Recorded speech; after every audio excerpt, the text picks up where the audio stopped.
Good afternoon, everybody. My name is Edgar, and I'm one of the team from the TTI Health People, if that's what you want to call it. Although it's pretty wet out here, I don't know where it is in different parts of the world, but hopefully we should have some more views because you're not able to go out. We're going to have a wonderful program. We're really pleased that you can be with us. We have a wonderful speaker. I wonder who that might be. But anyway, welcome. My co-host is... Good afternoon, everyone. My name is Sharon. Thank you and welcome to the TTI show. Right. And hi, Shirley, from me. Hi, Edgar. Okay, so I know Shirley is in the background as well, busy letting people in and so on. So I'm going to ask the speaker if she will say hi now, if you can just come on quickly. And I'm going to mute because I don't want to, while she says hi.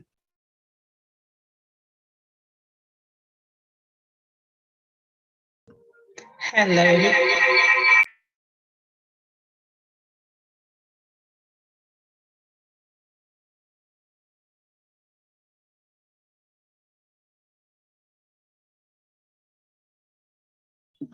Okay, good afternoon, everybody. For those of you who don't know me, my name is Sharon Wallace, and it's a pleasure to be able to speak on the True Temperance International platform. I'm one of the team, and I'm on most weeks, but it's the first time I'm actually presenting. So nice to see you, and look forward to spending the next couple of hours with you, really, because we're a family, so welcome to the family.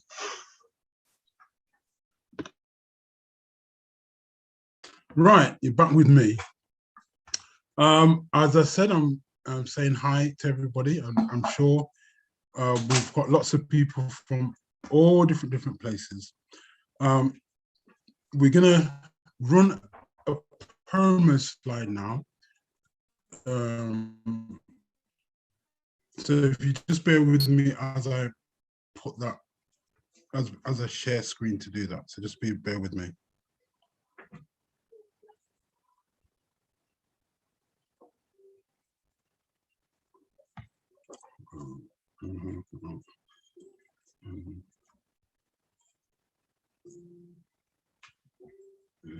Can you see my screen, Sharon? I can see it. It's not slideshow, like big enough.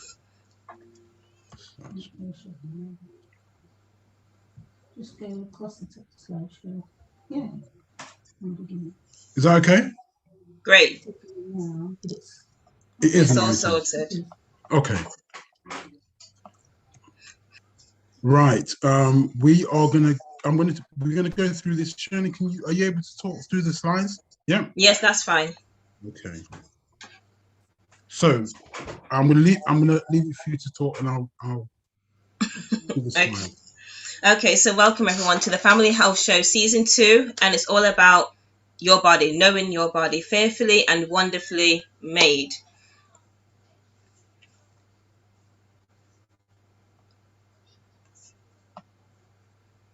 So unfortunately, we do not have Dr. Gandhi with us, he was going to speak about the role of vitamin A, potassium and sodium in nutrition therapy due to severe weather where he is. But Sharon has stepped up, so we're thankful for her to step up and to still share something on health, and she will be talking about hydrotherapy and with us this afternoon.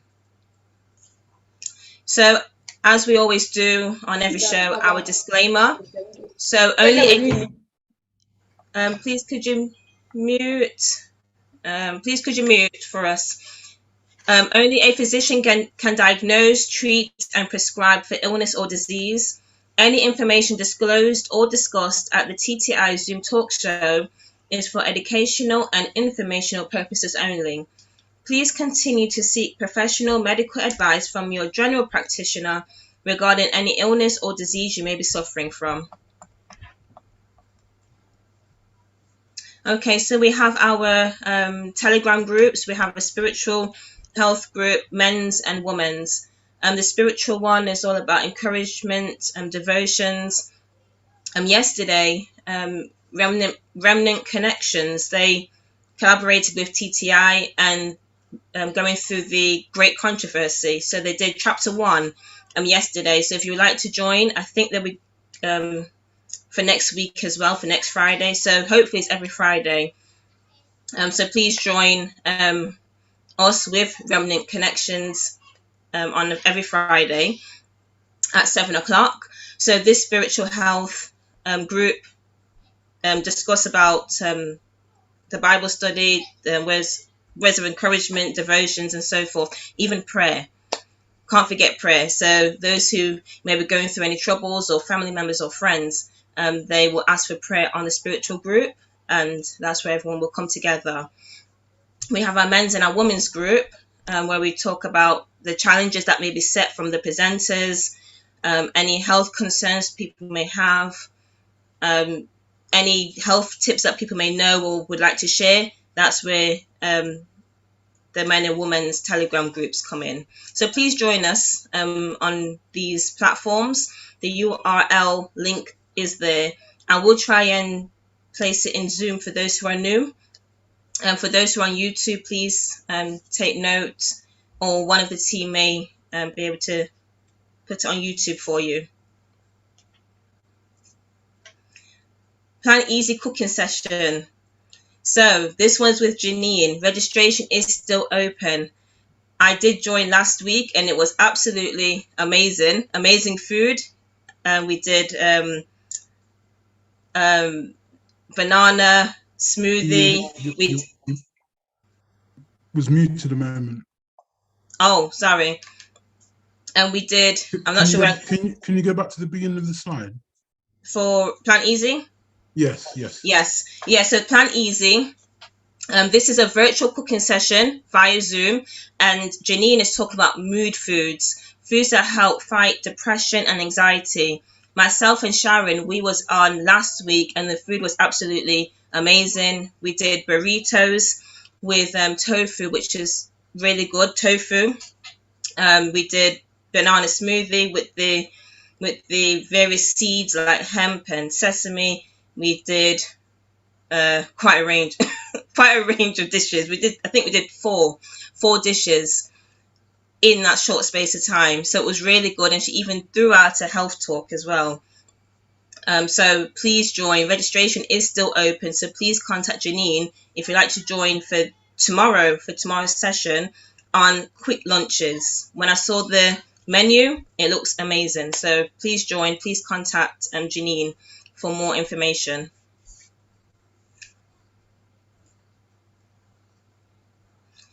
This one is Mercy's Door Health Ministry. This is starting tomorrow, and it's a 12-day cleanse with Louise Reed, Dr. Louisa, Sonia Barnes, and Joan Cornwall.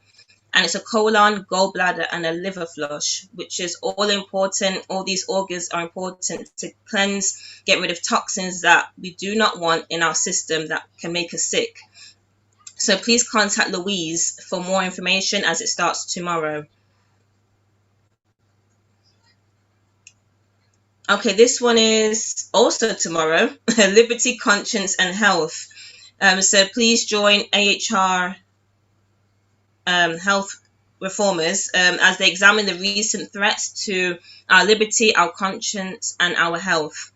What is the Christian response at such a time as this?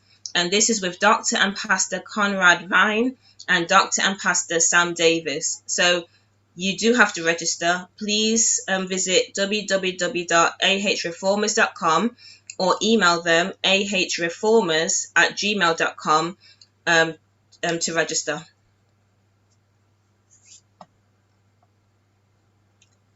This one is with Manor House, with Lucille and Arthur Fifield. Manor House Restored to Health, and it's a 10-day residential program starting the 6th of March to the 16th.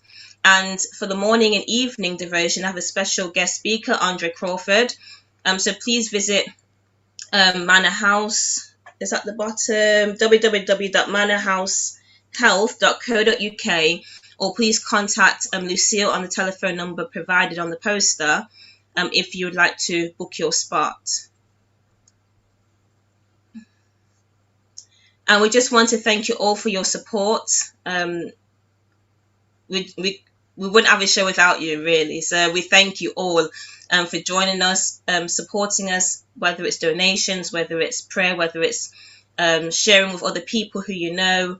We just thank you all, and thank you for coming on, those on Zoom and those that are watching us on YouTube. So we do thank you.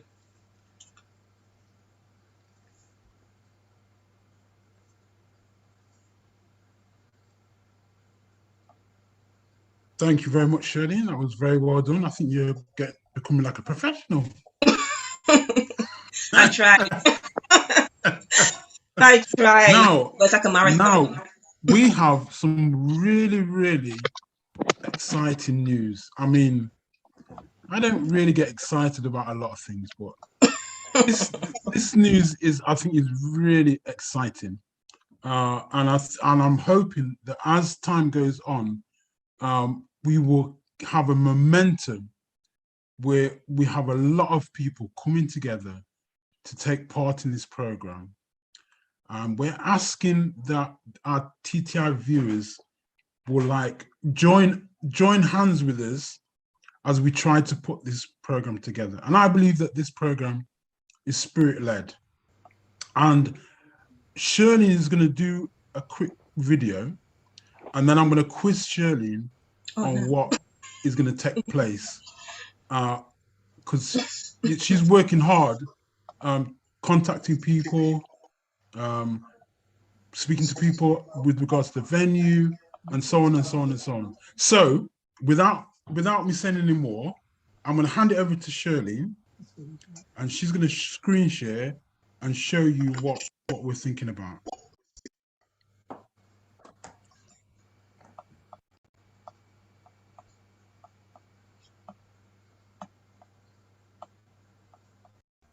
Okay, I'm just going to play. Come apart and rest a while, a 7-day health conference showcasing the wonderful message of health in the UK. A conference bringing together ministries, sharing their experience and knowledge with you in the form of physical health awareness, spiritual health and well-being, nutritional know-how and cooking demos, health exhibitions, and much more. Please join us on the 29th of August to the 4th of September 2022 in beautiful Wales, Cefn-Lee. Save the date. To express an interest, please email ahreformers@gmail.com or ttinternational777@gmail.com.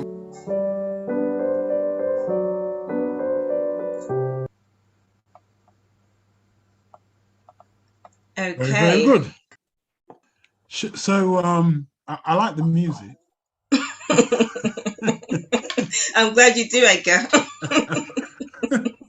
That's one between me and Shirley, and she'll understand. But anyway, so tell me some more about this program, this event that you're talking about. I want the viewers to get a picture of what's going on. Okay, so this is a 7-day health conference held in Wales at Cefn-Lee, starting on the 29th of August. And this is where some, maybe even majority of the presenters that presented on TTI will be with us. So we have Louise from Mercy's Door, Joan from Holistic, we have Lucille from Manor House, we have Dr. Pastor Sam Davis from Untitled Farm. We will have... will he be bringing some oil? No, unfortunately, no. No oil. No oil. And we're collaborating with them and other ministries as well within the UK.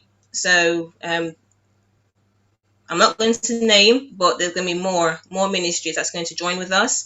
where we're going to have a 7-day of, whether it's on devotions, exercise, herb walks, massage therapy, practicals in terms of cooking demos. So it's like a mini medical missionary training as well. Not on a large scale, but quite small.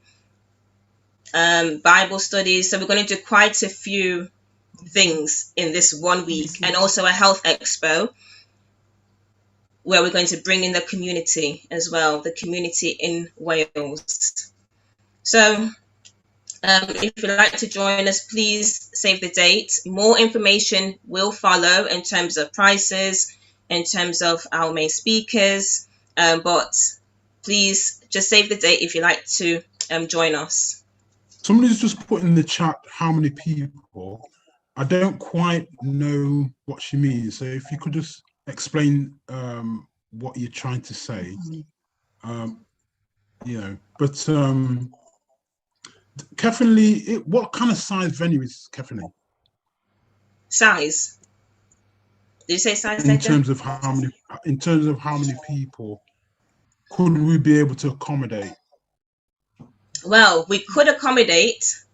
The place holds 470 people, but I didn't go that far. So I've only done a very bare minimum. So that's why we need to express interest. So if I need to extend, then we can extend. Okay. So the right now it's about 150-ish. Okay. So the person has said how many places. So I think she's saying how many people can you have? Yeah, we're going to say about 150. Okay. And another person said, could we please have the date again? Yes, that's the 29th of August to the 4th of September. But there is, if you can't do the full week, you are welcome to join for the weekend, for Friday to Sunday, or you can just come and join us on the Sabbath only. Okay. So, I mean, although we're on this platform now, I mean, I think it'd be really nice if you, with your devices, if you could kind of give us an idea if this is something that you think would be good to do. You could give us a thumbs up or put your hand up, just so we could see that, are we going in the right direction? Because what we're doing is not for us, it's for you. So, kind of, is this something that you would like us to do? I mean, are you able to kind of give us a thumbs up, a hands up? Or everybody, everybody's on the platform. If you can just give us an idea, is this something that you think is a good idea? You'd like to be part of. Also, how we're going to do this. We want it to be evangelistic. So you could say, I'm going to bring somebody from my family. I'm going to contact a friend. I don't know if this is the first medical missionary camp meeting in the UK. I don't know. Maybe it Not is. Sure. I don't know. But I'm saying if we all get behind this, I think we could have a wonderful time. And I'm quite excited about this. So please get this in your diaries. The 29th of August to the 4th of September. Okay. Can you tell me, Shirley, tell me a bit about the accommodation. What type of accommodation are we looking at? So we're looking at en-suites, lodges en-suites. Right. We have caravans. So you have different levels. You have bronze, silver, and gold, and I think you even have platinum. And then we have non-en-suite ones as well. So there's different types of accommodation. Okay. So all of this will be on the booking form, and then we can share with everyone once it's out. I mean, but beautiful accommodation. I believe that the actual complex is a massive complex. The grounds that it sits on. It's you're not talking about a couple of miles. It's like in terms of going for nice walks and the scenery. I think that there's plenty there. Yeah. And the facilities are very, very good. I mean, you've been there, haven't you? Yes, we held TTI was hosted in Wales when Jonathan was hosting. So I'm not sure if everyone could see the lodges, the logs behind us.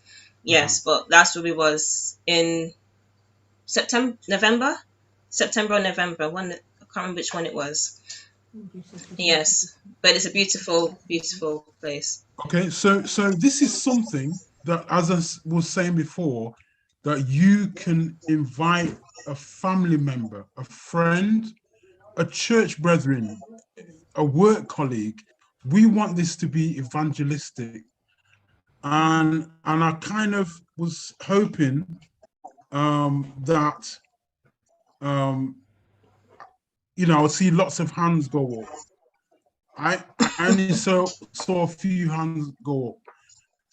So I'm asking again, if this is the sort of thing that you would be interested in, or you like, you think, you know what, this could be really nice. Could you put your hand up, put a thumbs up, or put something in the chat just to give me an idea that, yeah, I'm really interested in something like that. We're gonna give you more information as we go along. We haven't given you a price, but the price will come.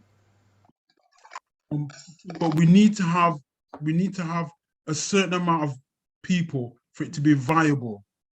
So I'm hoping that we can do something where we have like an early bird, if Sharon agrees. But the more people that book early, the more, it can definitely go ahead. And we really, really want it to go ahead. And that's why we're booking speakers already. We're hoping that we're going to have an international speaker, and I'm working on that. I'm not going to say who, but I think we could have a wonderful week. And please put it in your diary and tell somebody about it. And we're going to keep running these programs. Someone says, where is Wales? Where is Wales? Wales is Wales. If you go on the map, Google it. It's another country. If you Google it, you find out where Wales is. And Kathy, I'm glad for your comment. She says that she would like to come. I think it'd be fantastic. And she's all the way in the USA. Oh, we're in Wales. She said it's Newtown. It's near Newtown, Yvonne. It's near Newtown. It's Newtown town centre area. It's like 15 minutes away from there.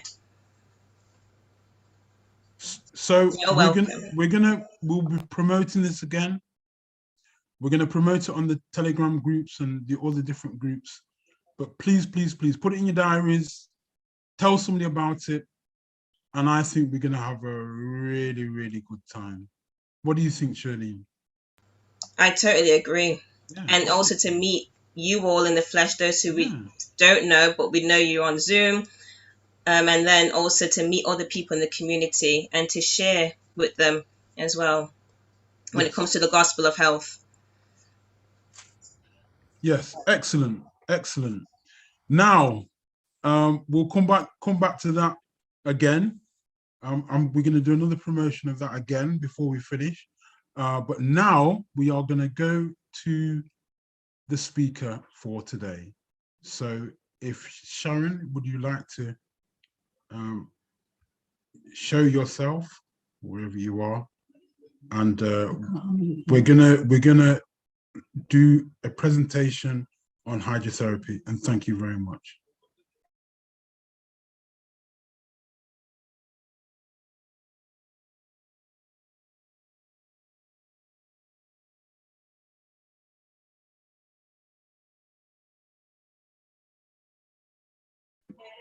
Hi, everybody. Sorry for the delay. I just wanted to save your ears from feedback because I'm actually Edgar's wife and we're sitting on opposite sides of the kitchen table.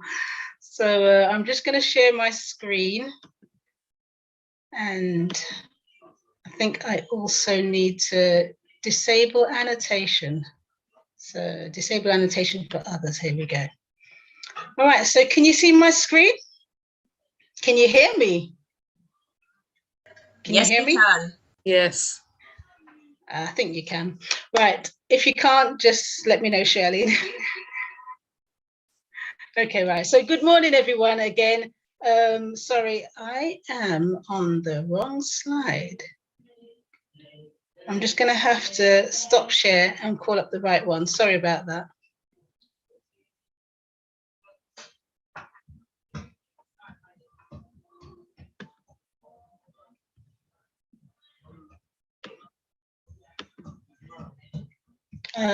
Talk amongst yourselves. Let's just get the right one up now.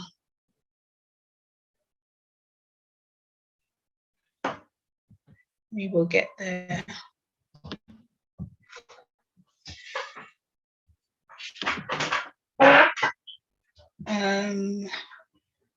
Where is it? This is the one. Okay, that's fine, that's fine. And then I just need to go back to Zoom. There you go. Not sure what he's doing. Cool. Okay, let's just make sure I've got the right one now.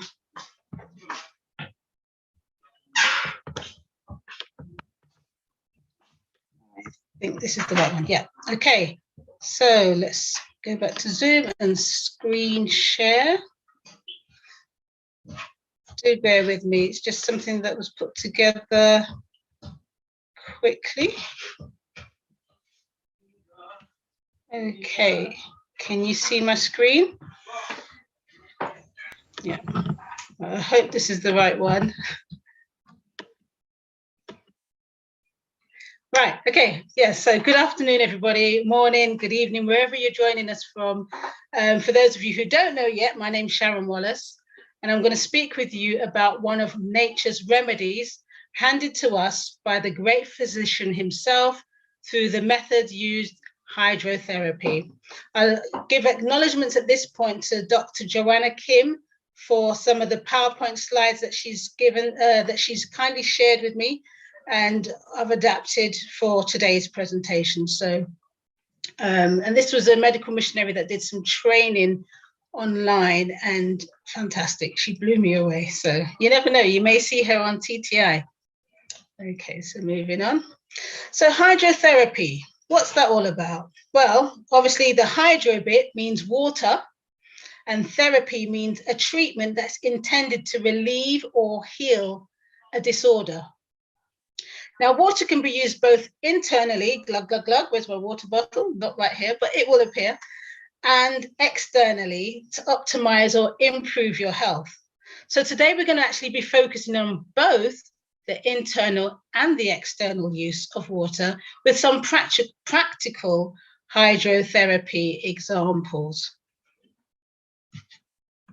And next slide, please, Sharon. Here we go. So hydrotherapy, as I said, it's both internal and external, and it can be used in any of its forms. Just like I was reminded this morning in church, somebody said that we have the Father, the Son, and the Holy Spirit, the Trinity. We have the solid, the liquid, and the steam, the three forms of water.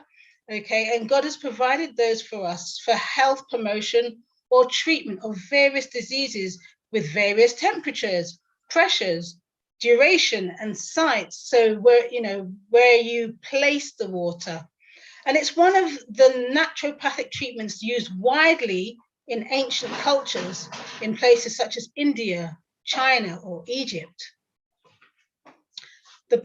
Okay, here's my water bottle. He brought it to me. There we go. And that has essential oils in, and I just love it. Right, so the Bible has got numerous examples of methods used to bring about physical, spiritual, and emotional healing.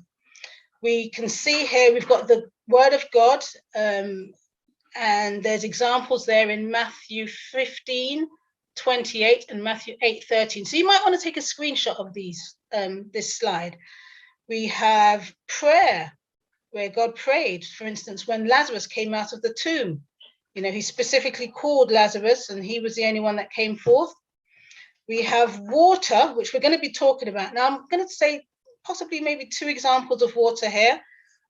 When Naaman was, he had to dip And it was about the obedience. It wasn't about the water, but he had to dip 7 times in the River Jordan, and healing came. You can look that up in 2 Kings chapter 5, verses 1 to 19. And also with clay, with the blind man, when he had his sight restored, he used clay, natural remedies, and he washed the clay off with water, and his vision became whole.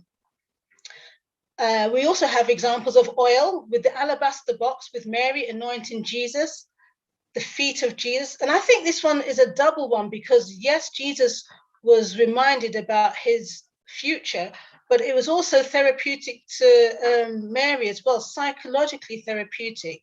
And I think when we use the massaging techniques with oils, the recipient gets the benefit, but also the person who's doing the massaging. It's a two-way thing. They may get tired, it's good exercise, but also if it's got oils with aromatherapy, you can both benefit. So that's really good. And also in James 6 verse 5, if there's any sick amongst you, you know that text when you call the leaders together and you anoint the sick. And there's some amazing testimonies of anointing. I even heard one this week with one of my neighbors who's also a sister in the church, about the benefits of anointing. And then we have touch. Okay, the hem of Jesus's garments was touched by a woman with an issue of blood. And in that same passage of scripture in Mark chapter 5, we also see where Jesus touched the hand of the Jairus' daughter. He touched her and then he spoke with her and she was healed. So touch is very powerful.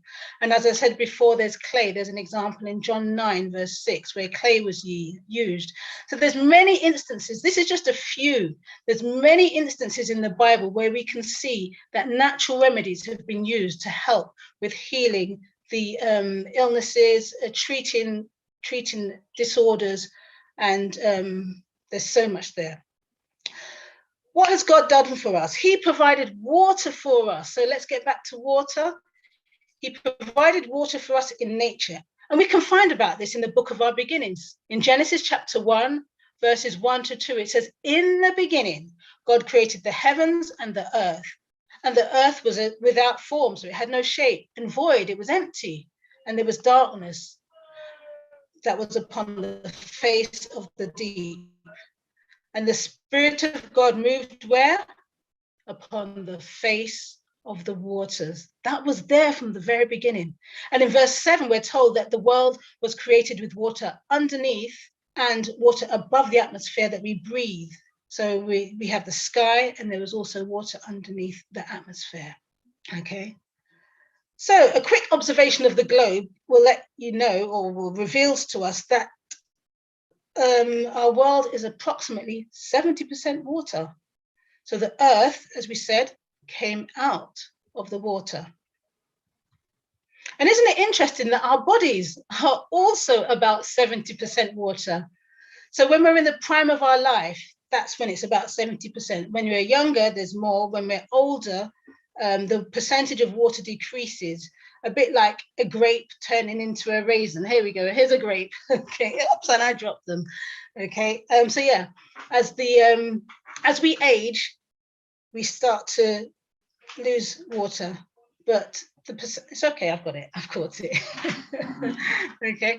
But similarly to the earth, 70% water. So that's how much, that lets you know how much we should be drinking. God's most important material to man is water, and he gave it to us abundantly because everybody needs it.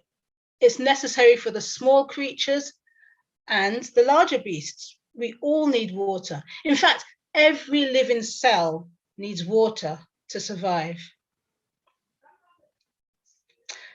So most people don't drink enough water, and some don't even drink any at all.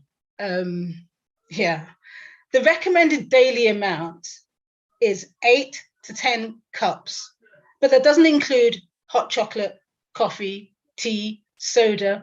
Those are all diuretics. So for the person that wants to increase their water intake, it might seem like a bit of a daunting task, 8 to 10 cups, especially if they don't even like it. So if you struggle with plain water, my suggestion is you could try adding maybe a few mint leaves to give it that nice pepperminty flavor, or you could use a piece of cucumber or squeeze some fresh lemon juice in it. And these are all natural additions that are actually beneficial. They have their own benefits as well as the water. And cucumber is almost all water anyway. But if you have it, you could even try adding a few drops of pure, it has to be the pure ingestible grade of essential oils.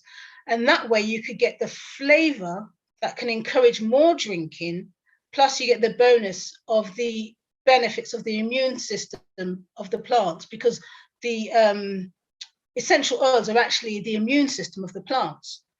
So 2 of my favorite oils are wild orange and, well, maybe more than 2. Some of them are wild orange, there's tangerine, there's peppermint, and there's lemons. But if you don't have the assurance of that quality of your oils, then just leave those out and just go with the infusions. Like I said, you could use you could even use fruit infusions in your water. But the exact amount of water that you need depends on a few things. So I said 8 to 10 cups per day. It really does depend on a few things. For instance, there's your weight, there's your activity level. So for the person who works in an office, a sedentary job, at the computer most of the time, may not necessarily need as much as the person who works as a nurse. They're on their feet all the day, or they work in a building site, they're up and down, carrying heavy things.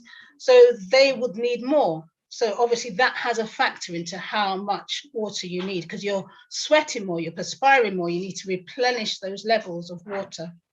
Also, age has an effect, and the climate where you live. That's one thing that sometimes people forget. The climate where you live, that also has a factor, because obviously if you're living in a warmer climate, you're going to be needing to drink more because you're going to perspire more water.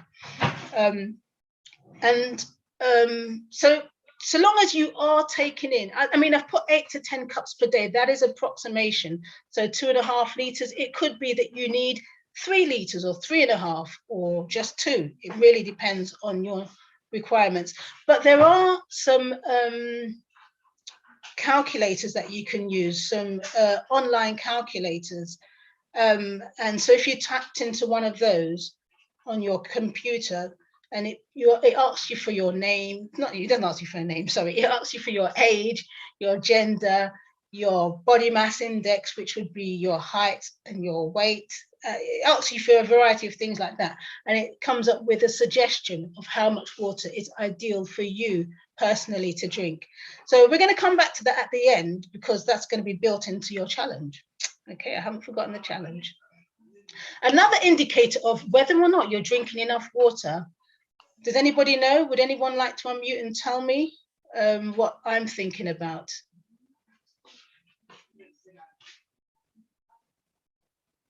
Okay, maybe you're not able to unmute. Maybe you're putting it in the chat. I don't know. I can't see on my device at the moment. But it's the color of your urine. That's also a great indicator. Are you drinking enough? Are you getting enough in your system? So here, there's a urine color chart. And just to summarize it, 1 to 3, healthy pee. 4 to 8, rehydrate, okay? So as you can see, as you look through, your color, the darkness of your urine would suggest whether or not you are dehydrated. And obviously, if the urine has a tinge of pink in there, it may be that you've had some beetroot or some other red food, but beetroot is a big one. Or it could be an indication that there's something else going on. So you may need, if you haven't had any food items, then it may be worth going to see your doctor to let them know that there's possibly some blood in your urine. But generally, you want to look at the urine when you've been, and you can tell. Also, if there's a bit of an aroma, then maybe you need to be having more water. Okay. So here's some examples of infused water. We have strawberry and lemon. Am I starting to make you feel thirsty? Okay, there's lemon and lime. You may think, oh, it's a bit tangy. But trust me, the more you have these things, the more you start to like them and enjoy them and miss them, even if you don't have them. And there's also a lemon and kiwi. So not only do these taste good, but there's also some detoxification benefits of these detox waters. So some people might use them for slimming down. And this detox water doesn't only eliminate toxins in the body, but it also helps to remove fat from the body as well. So there's a good tip and an encouragement. Sorry, there's a bit of sound in this kitchen at the moment. Hopefully it's not distracting. But there's someone on the other side of the kitchen doing something.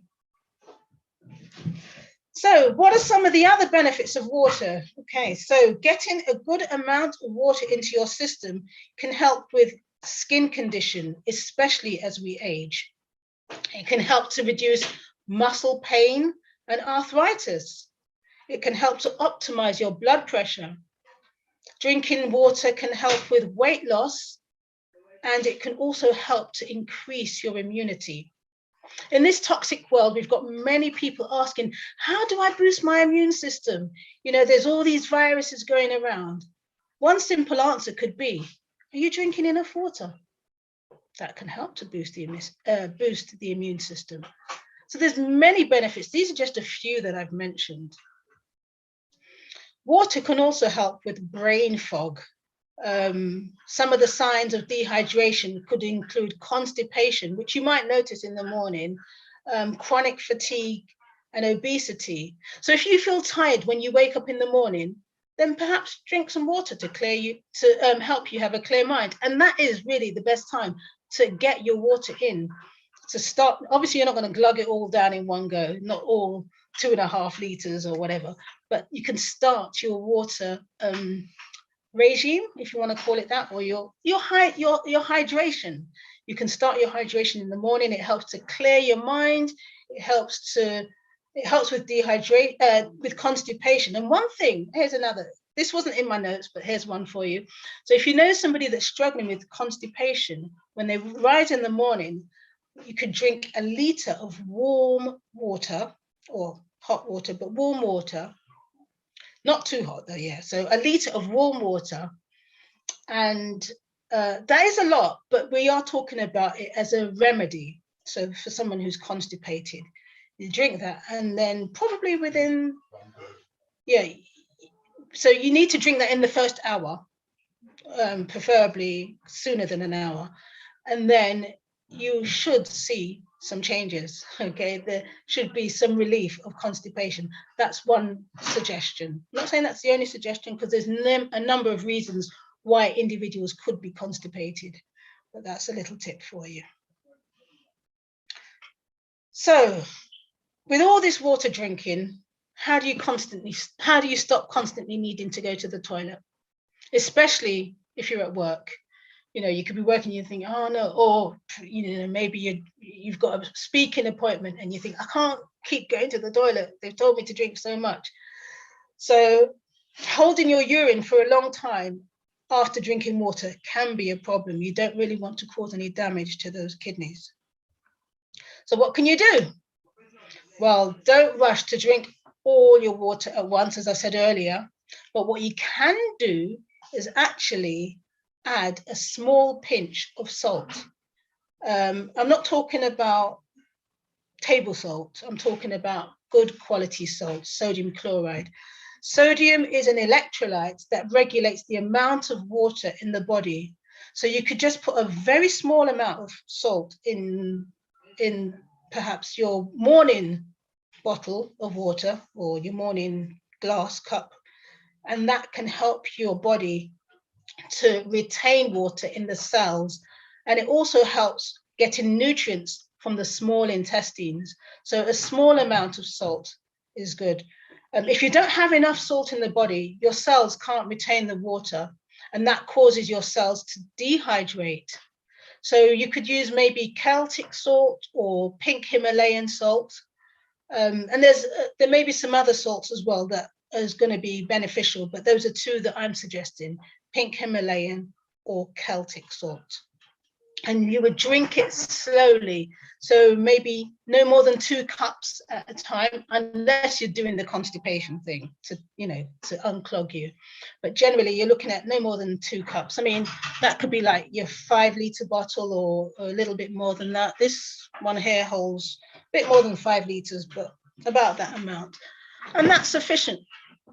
And so if you know how much water you need to drink, then if you divide the recommended amount by 4, then you can realize before you even realize it, you could have consumed your 8 cups for the day. So when would you drink? 2 hours. Here you go. Drink as you wake up, so before your breakfast, and then you may, after that meal, you'd have another 2 cups, 2 glasses.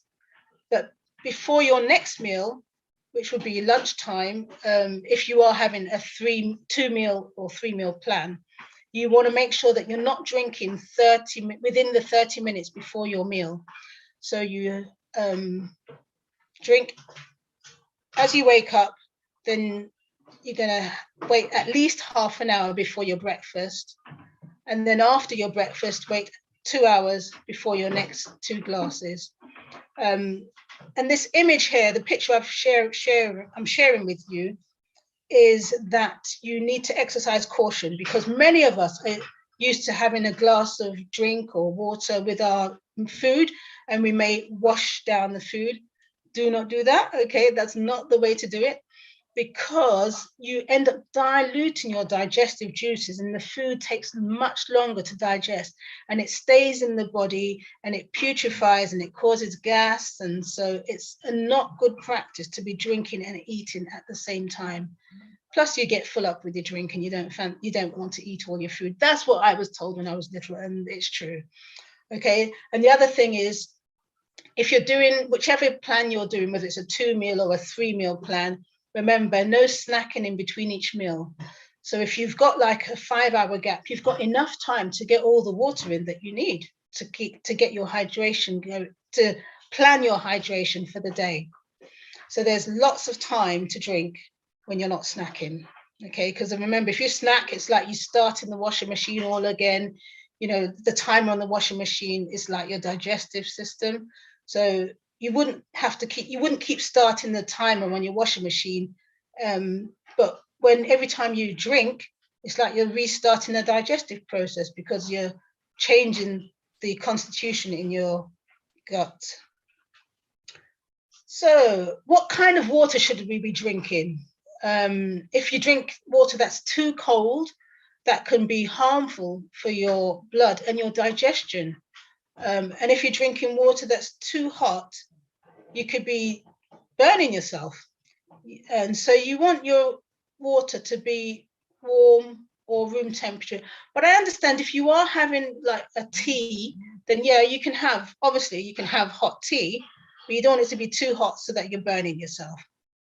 If you do have a meal that contains fat in it, this doesn't just apply to having cold water, but cold food also after the fats. It solidifies the fats and it makes it longer. It takes longer to digest the food. So if you're having food, don't have hot food and then like cold ice cream afterwards, because that's not going to help with your digestion. That's just throwing, because you're not going to be drinking cold straight after your meal, because remember I said we've got to wait 2 hours after the meal. But that was just an extra little bit of an extra tip. So at this point, we're going to move over to some external uses of water. Okay, so there's headache remedies. There's several reasons why people could get headaches. It could be, well, I'm not going to go into all the reasons, but I'm going to speak about congestion headaches. Okay, that happens when the pressure formed by clogged sinuses can cause that congestion headaches happen when your sinuses are clogged, and that can cause very painful headaches. So the pressure can also spread to your cheeks and even down to your jaw. So what is it that we need to do? When that happens, we need to reduce the mucus in the sinuses, so therefore they will no longer be clogged. And this would relieve pain and tension. Remember, that's if it's a congestion headache. So how do you do that? There's one way, which is known very well as a hot foot bath. And that could be used for pain, but also to help with headaches. So last December, I had coronavirus. Yes, I fell subject to it. And for 1.5 days, I suffered with a constant headache. I don't normally get headaches. So for me to get that headache, that was just so out of the ordinary for me. And it was really, really bad. But I felt a bit weak. So I knew what I needed to do, but I didn't do it because I just felt too weak. So on day 2 of this headache, because it was even really affecting my sleep, I just said, I can't do this anymore. So I dragged myself out and sat myself down in the settee, and I tried this hot foot bath therapy. And so what you do is you get a basin with hot water, but not, scalding hot. It needs to be hot enough for you to tolerate, but you would test the water first. And also I took a flannel, which was in icy cold water. So there was ice in the water, and that went on my forehead. So for 10 minutes, I had my feet in the cold, hot water and the cold flannel on my forehead. And then I prayed at the start of the treatment and at the end. And very quickly, the headache went. And the theory is, I was relieving the head congestion by constricting the blood vessels with the cold water, the blood vessels in the head that was, and dilating the blood vessels in the feet with the hot water to get the blood circulating, moving from my head to the feet, and that would carry the congestion with it. And with this therapy, if you are doing this with somebody else and they have diabetes, or if you're having it on your own and you have diabetes, as I said before, you have to be very careful, because the diabetic individual or the person with diabetes, I don't want to label them as diabetic because it is reversible, it can be reversible, but the individual with diabetes might not be able to sense when the water is too hot due to damaged nerves, and they could easily burn. So you might want to use the elbow or some other sensitive part of your body that's sensitive to heat to test the water, and then the therapy can be used. If you're still unsure about that, then perhaps not use that method, but it is something that worked. I can testify, I've done it, and I was just so grateful, and I had to praise God and pray a prayer of thanks afterwards. So that's one therapeutic use of water, hydrotherapy. I don't know, some of you may have heard of the Light Institute. It's the Lay Institute for Global Health Training, and it's a supporting ministry of the Seventh-day Adventist Church. It's devoted to providing health evangelism training worldwide, and it's supported by the Wildwood Lifestyle Center, an organization called ASI, and some other ministries. Now, they have trained tens of thousands of people in more than 100 countries. And as you can see here, not all health guests are able to sit up. So this is a demonstration that Light Ministries have showing here in one of their training courses. So if your health guest isn't able to sit up, you could still do the hot foot bath, as you can see here. So they're lying down, and they've got their foot in a bath, in a basin or bucket of water. So it's still possible to do that. You can still administer that and do the cold flannel on the forehead. You may need somebody to do it, hold it on there for them. It depends on their ability levels, but it's something that's simple, and you can even get the children to help you with the cold flannel if you're unable to do that. So it can be the children are learning these remedies that they can take on with them in their future life, well, future as they get older, and with their school friends as well. There's another method we can use, as I spoke about the different phases of water, solid, liquid, and gas. So this is the gaseous form, the gas. So steaming, that can also be used to get instant relief from nasal congestion. And as you do that, that can get rid of the headaches too. So the simple instructions here says to boil some water in a small pan or a kettle, and then you would add a few drops of some peppermint or eucalyptus essential oils to the water, or perhaps you can have, you may have access to menthol crystals. That is really, really powerful. You're only going to need a very tiny amount because that thing is just so strong. But if you don't have that, you could use citrus peel. Again, that's another good thing to help clear the nasal passage. So you eat your orange or your lemon or your grapefruit, you peel the skin, obviously, before you eat it. You save it, you dry it, and then you can put that, or even if you don't dry it, you can just put a freshly peeled citrus peel in the water and inhale the steam while the water is boiling to help clear the airways. But you are going to have to exercise safety if you're doing that, because you don't want to burn yourself. So if you've got small pets around, or somebody who's not able to be steady with their hands, then you would have to be very careful with that. If you're not going to do it on the steam, you can pour some water into a bowl. So this is the hot water, and then add your oils if you want to do that. And you can just use the plain water, and then cover your head with a towel and inhale that steam for a few minutes. Some would say for 10 minutes, some would say a little bit longer. It depends how long you can handle there, but I would recommend 10 minutes. And you can do this at least 2 times a day to help clear the nasal congestion. And then you should notice straight afterwards that your nasal passage is clearer. So that's another tip for steam inhalation. Another thing we could try is contrast showers. We've spoken about this many times on True Temperance International. And there are some contraindications, and I didn't have my paper with me. Okay, but there were some, like if you have open wounds, you wouldn't necessarily do this. If you're pregnant or breastfeeding, again, you wouldn't necessarily do this.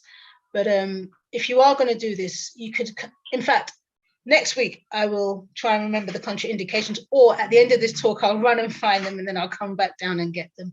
So stay tuned. Okay, but the pregnancy is definitely one of them, and open wounds is definitely another one. Okay, so some would say, well, what's the contrast shower? Take a screenshot, and this is going to be part of your challenge as well. Okay, so what you would do is you'd have your shower, and then you'd have a warm shower, because it's contrast, and then you're going to switch the water to cold. Okay, and that is a bit of a, don't think about it too much. The more you think about it, the less likely you're going to do it, because you're going to be thinking, oh no, just do it. Okay, just do it. And you'll do 3 cycles. So from hot to cold, then back to, I say hot, warm, your hot shower, your warm shower. So it goes back hot, then cold, then hot, then cold. So it says 3 minutes of hot water followed by 1 minute of cold water. I do 30 seconds of cold water, and that is plenty long enough for me. And we'll talk about the benefits of it as well, of this contrast shower, shortly afterwards. But I'm going to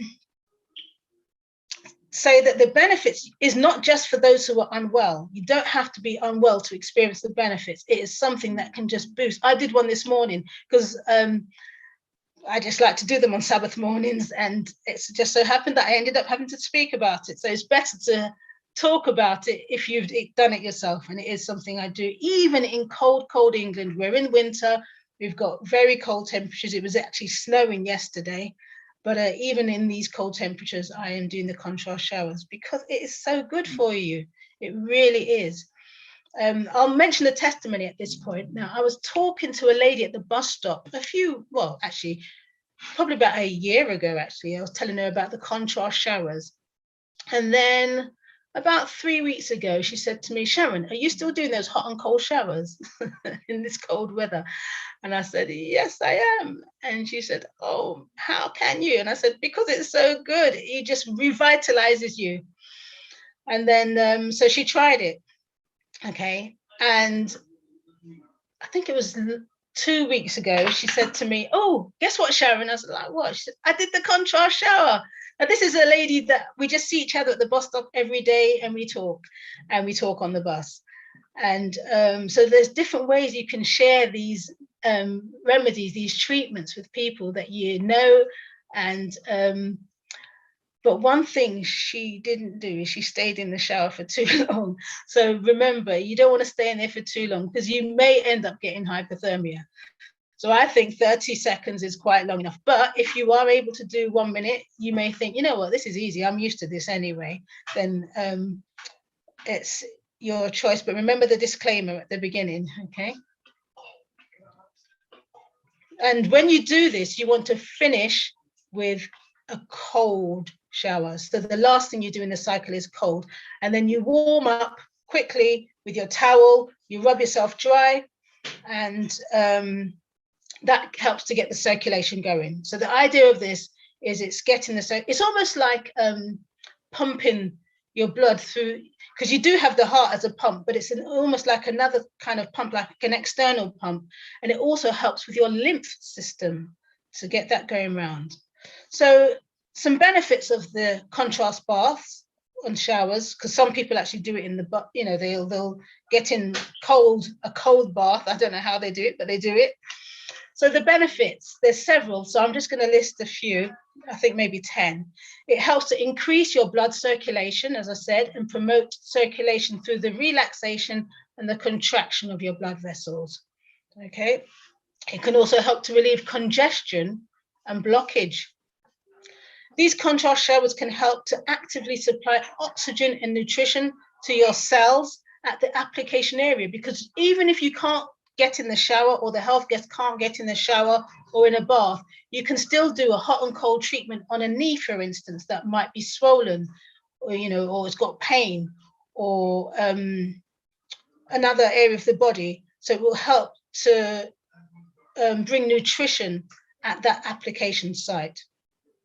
It can also help quickly to export your waste, the cell's wastes. Okay. Number 5, can help promote the activity of your white blood cells. Now, these white blood cells are what are used in your immune system to help eat anything that's bad in the cells. They're like the phagocytosis cells. They'll come and eat the pathogens in your blood system. Okay, so it helps to promote the activity of the white blood cells, basically your immune system. Promotes, and that moves on to the next one, promotes the immune system activity in cells. I suppose the two are linked. Number 7, it can help with the quick healing of the treated area. So again, that's linked to moving the blood circulation around. And it can help to overcome partial infection. You can also use hot contrast treatments for treating sprains, muscles, and cartilage.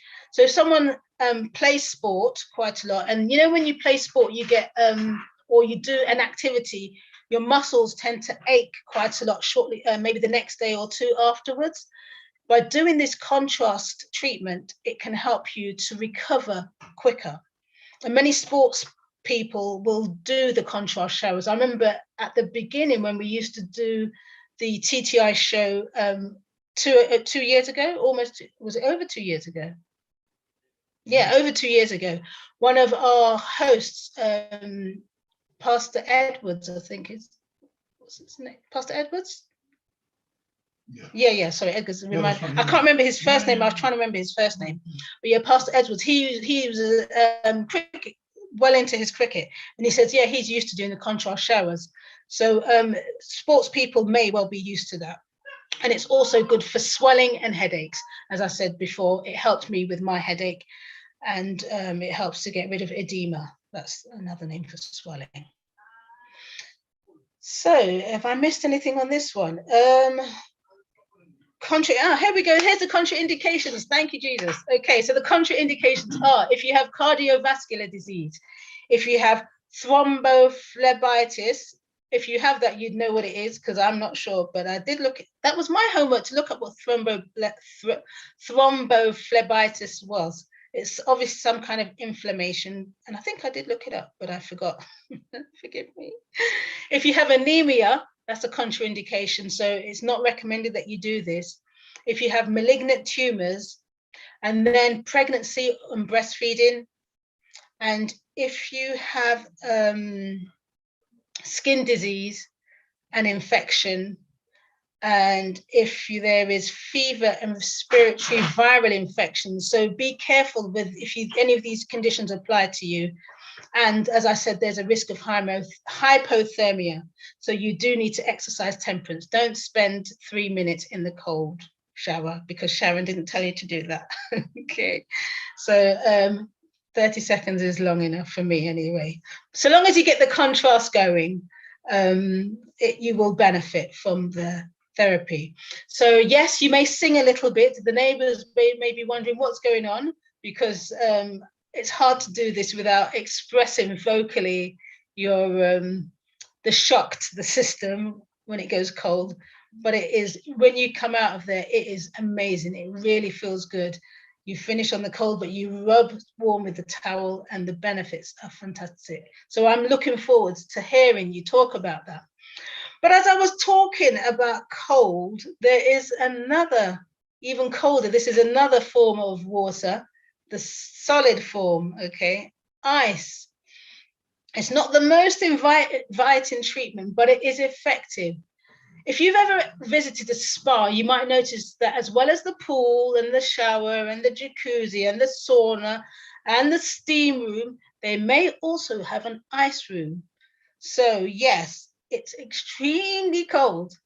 However, the physiological effects, once you've had the uncomfortable feeling and you may get a bit of a stinging sensation with the ice, it helps to reduce pain, inflammation, can help with convulsions, acute spasms in the muscles, and even pain in the neck. Not someone being a pain in the neck, but if you have pain in the neck, but the back pain and joints. So a quick rub with the ice can help with all of these things.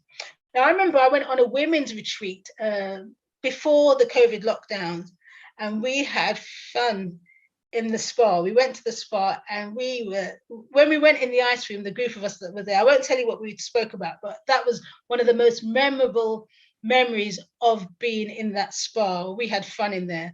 So it can bring out lots of laughter and help to promote circulation and pain relief. So that is another method. So we're coming to the end of this presentation. We're getting there. You're probably tired of hearing me now. In the Medical Ministry book, page 227, it says water treatments, if they're wisely and skillfully given, they may be the means of saving many lives. Okay, so this is such powerful therapy that we have, and most people have access to water. So it's something that's simple, but yet profound. What can we learn from the Bible about drinking water? So we've looked at internal and external uses of water. Well, spiritually, in John 6, verse 35, Jesus says, "He that believeth on me shall never thirst." So there is an encouragement not only to drink physical, but the spiritual aspect as well, because Jesus gives us living water, a well springing up inside that nothing can quench, other than Jesus himself giving us that water. So water has both physical and spiritual benefits. So obviously, when we drink water, a clear mind will help with understanding what you read and tuning into the Holy Spirit's still small voice. So living water is a satisfaction. It's a quenching of a thirst that doesn't run out. So water needed for man requires not only thirst quenching water, but living water, and that makes it eternal. The more time we spend with our Creator, the more we realize how much He cares about every aspect about our lives. This is true love. This is our Creator, our physician, and our Savior. So I thank you for listening to this presentation on the wonders of water. And there endeth this presentation. Handing over now to Edgar and Charlene, and I'm just going to mute. Oh, sorry, before I mute, I was supposed to give you one more slide, wasn't I? Okay, let me screen share. I said I had a challenge. Just remembered. The final slide. There we go. Yeah, so the challenge is, if you're not drinking enough water, in fact, there's 3 challenges. There's another one as well. No, that's it. If you're not drinking enough water, get your sufficient amount in, and that would be possibly 8 to 10 cups. But remember, we said it depends on your size, your activity level, the climate that you live in, and your age. Sorry, what's Edgar doing? Okay, and so to get the exact amount that you need, you could look at your calculator, an online calculator, hydration calculator. So you could do that, and it will be personalized to you, so you know that you're having the right amount. So that's challenge number 1. Drink sufficient water for your need, your activity level, your age, your gender, and your size. And the second challenge is, if you haven't done it before, and even if you have done it, try the contrast shower, so long as you're not in one of those contraindication categories. So if you can't do it for health reasons, then go for the water. And if you're already drinking the water, then fantastic. You can come on next week and testify and let us know how you got on with whichever challenge you chose to take up. And if you're already doing it, then just share with us the benefits. Sorry, we're getting a little bit of feedback here because Edgar, who is co-hosting or hosting, one of the two, is on the other side of the table, so I need to stop talking now. Thank you. Okay, so here we go. I will hand back over to Charlene and Jonathan. Have I stopped sharing? Yeah, okay, and I can now mute. Thank you. Right. Charlene, are you available? I'm here, Edgar. She's not. Okay. Thank you very much, Sharon, for doing that presentation. We are going to do some question and answers. But Charlene, are you available? I am. Yeah, you available? You available? Yeah. I am. Yes. You look like you're on a seesaw at the moment. There we go. You're muted. Am I on mute? You're muted. Can you hear me? No. You're not able to unmute at the moment?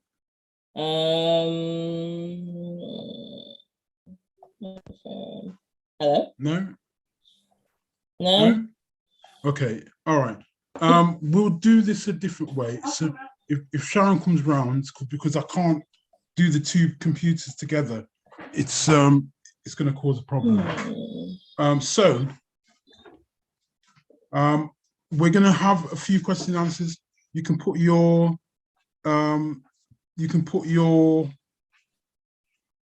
questions. You can put your questions in the chat, and also YouTube viewers.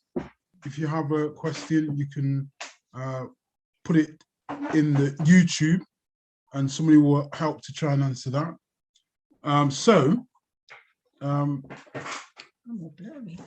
If you have a question, I'm going to just make my screen bigger.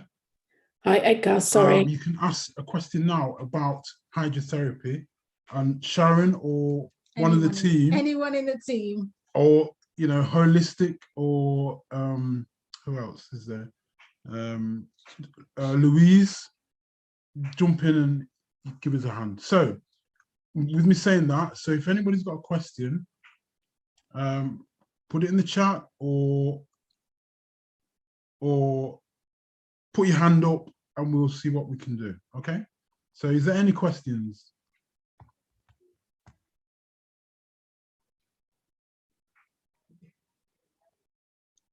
Is there any questions? And then we'll take it as we see the hands or in the chat. There's some in the chat, I think. Okay, let's see now. There was one talking about, do I put salt in every time? I think I saw that on my laptop. Okay. Keep going. Here we go. So every time I pour water, I add salt. No, not every time you add water. Every time you drink your water, but just you could do a pinch of salt in one of your water sessions, whether it's a glass or a water bottle, and that should be, because I'm not going to encourage you to be having lots of salt, but perhaps Joan, you may have a response, or Louise, you may have a response on this with regards to having a bit more, being able to retain the water, but also having salt in your diet. I don't know if you saw the beginning of the presentation. I'm seeing a puzzled look on your face, Louise. Sorry, I didn't see the beginning of the presentation, but I kind of picked up what was being asked. Sorry, I was going to say, maybe it's because our volume's down. So people have been speaking, but we couldn't hear. Sorry, everyone. I know you can hear me, but I think there's a problem with Edgar and Sharon. Sorry. My volume's down, so I couldn't hear a word anybody was saying. Can you hear us now, Edgar? Yeah, I can hear you. Sorry. Pull the... His ears are unplugged now. Did I miss anything important, Shirley? Not really. Louise was just talking. Louise, please repeat what you said. Good old live TV. Yes. Okay. I was just going to say, adding a little bit of natural sea salt to the water occasionally is fine, but it's not something that we really need to do on a regular basis, because the foods that you eat should have natural salt in them anyway. Some people put a bit of pink Himalayan salt or the grey Celtic salt in their water because they say having your water when it's been processed to clean it and stuff takes out a lot of the minerals and stuff. But if you're really on top of your food in terms of your contents of foods, then you should be absolutely fine with your water in that way. And eat things like celery and all those type of things, which are good sodium foods, which without adding extra salts to your food. Not to say that you shouldn't add salt to your food, but it's best to add salt to your food whilst it's cooking, and good salt and not just normal table salt. So having lots of salt in your water is not necessary at all. No, it's not necessary. But if people, I only mention it because some people will struggle with retaining the fluids because they're just on the toilet all the time. So one thing they could do is have a little pinch in the first morning glass, so they're not on the toilet. So they're not on the toilet, and it also helps with the body to take up water, for the cells to take up water. There was another question. Is there any questions online, Shirley? On YouTube? Let me have a look. Okay, I can hear you now. Everybody else could hear her as well, just us. Someone says, open wounds, would this apply if the wound is covered as a contraindication? So I'm going to throw that question out to some of our seasoned medical missionaries who's done this, because I've not necessarily done the contrast therapy on any client. Sorry, there's something flying in front of me. But I've only done it on myself, with myself, and I've heard many others talk about it as a therapeutic remedy. So if you've worked with anybody, Louise or Lucille, who's got exposed, what was it? You have to go right back up. Here we go. Open wounds. What do you do when your clients have that? Or do you not do it? You only apply it to certain areas rather than put them in the full shower?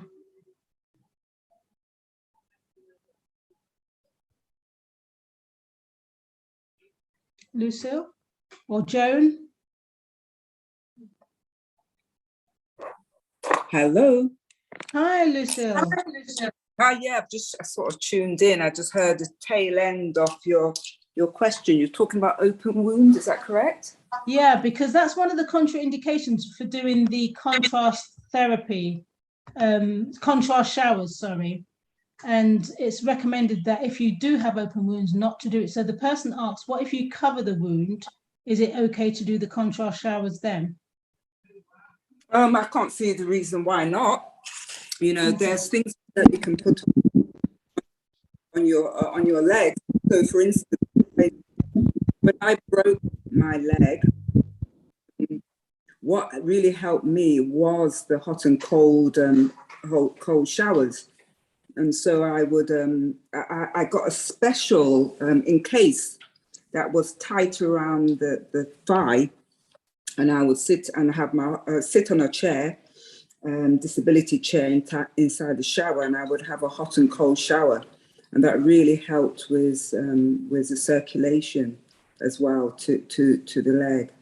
But you would really need to know why the person has an open wound on their leg as well. I know at Manor House, we've worked with health guests who have, leg ulcers that haven't healed for 7 to 9 years. And we've worked with those health guests, one that springs to mind in particular. He was with us for 14 days, and by the time he was leaving, his legs had granulated and healed up significantly. And so the family could continue the process when he went home. Another lady I was visiting in the community, again, she had leg ulcers, and the district nurses were addressing those leg ulcers. And they wouldn't heal, and she had them, I think, for about 7 years. At one point, one leg was healed, then the other leg would break down, and then they would work on the other leg. It was going back and forth. But we had a whole body approach. We just didn't focus on one therapy. It was a whole body approach, looking at the whole health, the activity level, and what they were eating as well. So I hope that answers your question, because I didn't hear all the question that you were asking. No, it does. It does. Thank you very much, Lucille. Yeah. Yep. Thank you. Is anybody would like to ask a question? This is your turn now. You can just put your hand up and unmute and ask a question.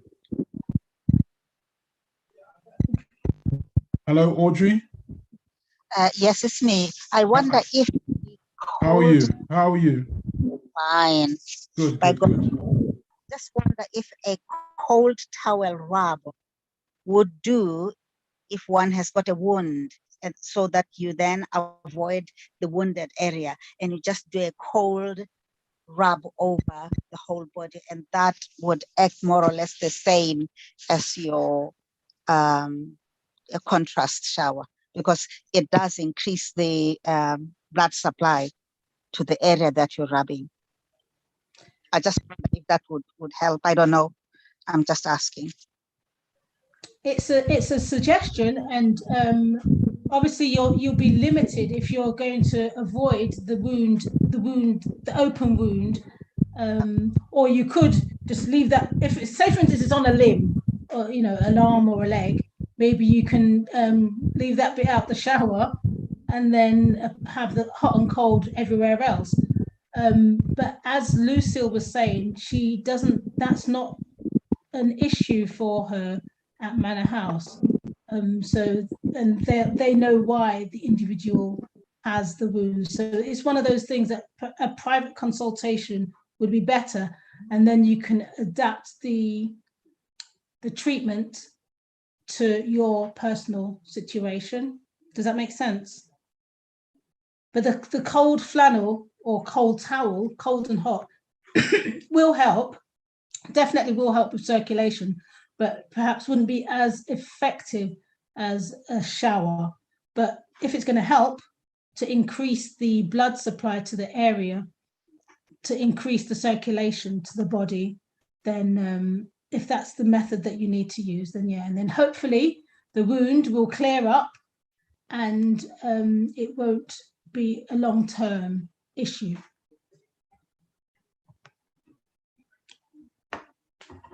So we're just having a look on YouTube to see if there are any comments or questions. No, there's nothing there. I don't think so. No? No. There's one. Go ahead, Shirley. AWR India asked Sharon, would like to know what is herbal water, the one that you were drinking? They didn't get to see it. Did you talk about herbal water? Oh, okay. Well, in my water bottle, I have different essential oils, but that would be a separate class because Charlene and myself, we do essential oils classes, but the one that was in here was, it's actually one called Zengest. It helps with the digestion, but it's got peppermint in it. So peppermint oil and possibly fennel is in there as well.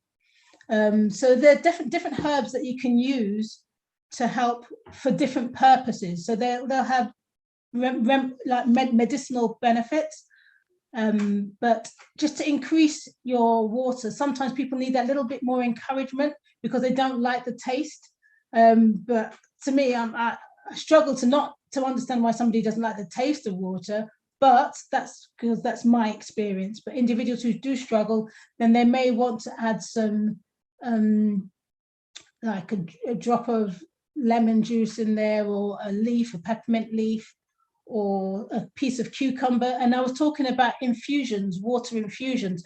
I know there was one time where people used to get hold of these water bottles with a thing in the middle, and then you could put some fruit in there, like put some strawberries, cut strawberries, or cut kiwi or lemon or lime. And so what I shared was a screen with some detox waters. I don't know if Louise wants to say anything more on that, or she's going to save it for the detox program that starts tomorrow. I'll definitely be saving it for the detox program that starts tomorrow. Fair enough. Fair enough. Is there any more questions on hydrotherapy? I'd like to say something on terms of wounds, because I'm trying to figure out why we can't just cover the wound, the area that's got the wound on it. I remember when I had surgery on my arm, and I had stitches, and they were saying you need to keep that area dry. And what they did was just cover it over. When I went into the bath or I went into the shower, we just covered it over, and it was absolutely fine. Do you understand what I'm saying? So I think if you've got a wound that mustn't get wet for whatever reason, I don't know the reason, so for whatever reason, then you just cover the area and make sure it's sealed up. So even if like the water is running down the arm and it's not actually going onto the arm, you're still getting a kind of treatment in that area as well. Do you understand? Because the body, if you're doing it to the whole body, it has some point got to kind of get there. And it's not going to, it must bring a little healing into that area as well. at the same time. But I would just say cover the area that you don't. If you can't get it wet for whatever reason, just cover the area and make sure it's covered properly. Thank you so much for that, Louise, because sometimes you do think when you're well, there was information that I researched, and it said the thing about the contraindications, because I said, okay, what are the contraindications for contrast showers? And that came up, and so I thought, even if I don't understand it, I'll mention it because it's a contraindication. But as you cleared up, by covering the open wound, it's like a light bulb moment, duh, of course, Sharon, of course. But by covering the open wound, you are going to be protecting it from whatever the reasons are that you don't want it to get wet, whether it's to help it with its healing. You know, you could have dressings on there, so it's not open, but there's dressings on there, and it's still an open wound, even though there's dressings on there. And you wouldn't want to dilute the effect, whatever medication is in the wrap. It could be a medicated wrap that's on there. And by having the blood circulating is going to help, it's got to help with the wound healing, because as we know, was it perfect health? Perfect blood. Perfect blood, perfect circulation. So you need to get the circulation going for the blood to help clear out the waste from the cells and bring in good oxygen and blood to the cells that need healing. So thank you for that, Louise. And sometimes that's how it is. The more you spend time, the more you pray about the issue that you're struggling with, the Holy Spirit gives you the answers, and or sends you the right person who knows. So thank you. I don't think we have any more questions. I don't think we've got any more questions. Maybe everybody's well hydrated on here. Is there anybody who's going to take up the challenge that hasn't done it before? I would say yes, Sharon, but I don't want you to hear me screaming all the way from Wiltshire. Because even when I go to Grenada, the water's cold there, and everybody knows when I'm in the shower. That's fine. That's good. Because they just hear me screaming. That's good. That means that their hearing is working, and it means that your airways are getting a good workout. You're screaming. The lungs, the diaphragm, everything's just working well. So physiologically, you are fearfully and wonderfully made. Now, I know that today's presentation was a little diversion away from our Know Your Body, but we also know that without the water, your body cells will die. So it's something that we need to help our body to be optimal. Okay, I don't see any more questions or any more comments. I was going to say, I think at times we take this water issue for granted, and we don't understand how much our organs, our blood, our cells, whatever needs to have that water. And, we can get dehydrated quite quickly. And, people who are in a lot of pain, if they're very dehydrated, their pain level is increased. Do you understand what I'm saying? But once you start hydrating the body, it can lessen that. And, having cracked lips, all those type of things, dry skinned and stuff like that, it could be a simple thing that you're just not hydrated enough. And so it's very, very important. I'm talking about myself as well, that we keep hydrated. Otherwise, we suffer in so many different ways that we can't see, because it's mainly on the inside. And then basically we suffer the effects afterwards. So it's very important, whether you're drinking it, of course you need to drink it, and whether taking the cold showers to bring in the immune system, bump up the immune system and bring healing and all that type of stuff. But to keep hydrated is very, very important. I don't think we understand how necessary that is. It's 100%, over 100% necessary. All right, thank you very much. We have a hand for Queenie. So just before Queenie makes her point, there's one. It's nice to see that people are getting up and drinking their water. Thank you. That's wonderful. And yes, we've seen your comments, Juliet. Looking forward to hearing your testimonies after you've given it a go. That's Yeah, after a morning at the beach. Yeah, all right, okay, rub it in. But one other thing I was going to say was our senior folk tend to, well, not all of them obviously, but some senior folk tend to not have much water, tend to forget to drink water, whether it's because they don't want to keep getting up to use the toilet or whatever. So it's one thing we do also need to encourage our older family members to make sure they drink, because sometimes they end up in hospital and it's just because they're dehydrated. And it's not just the senior folk, it could be us health medical missionary people. We're so busy helping other people that we don't drink enough ourselves. Or you're, as a parent, you're busy looking after the children, preparing the food, telling them to drink, and then you think, hold on, I've not even had much water myself. I can see some heads nodding. But yeah, Queenie, what's your question? And can you tell us, I know we've seen you before, but can you just remind us, because we can't see you this time, can you remind us where you're joining us from? I'm joining from Birmingham. It's Cindy. Oh, okay, thank you, Cindy. Yeah, a couple of things really. For me, drinking water, I haven't got an issue as such. I always forget because I'm going out, in and out in the community. So by the time I get halfway to my appointment, I want to go to the toilet. And, you know, you go into someone else's home, you just don't know. So that's where I have a bit of a problem, really. And then late at night, about 9:30, 10 o'clock, I am thirsty. I'm so thirsty because I know that I haven't drank no water all day, or very little anyway. So that's the thing for me. The other thing is, I've seen people as well just eating ice, just ice cubes. Is that a deficiency of something, or is it harmful? I've seen people do it quite a lot. Yeah, that is something that people do sometimes. One of my children does that.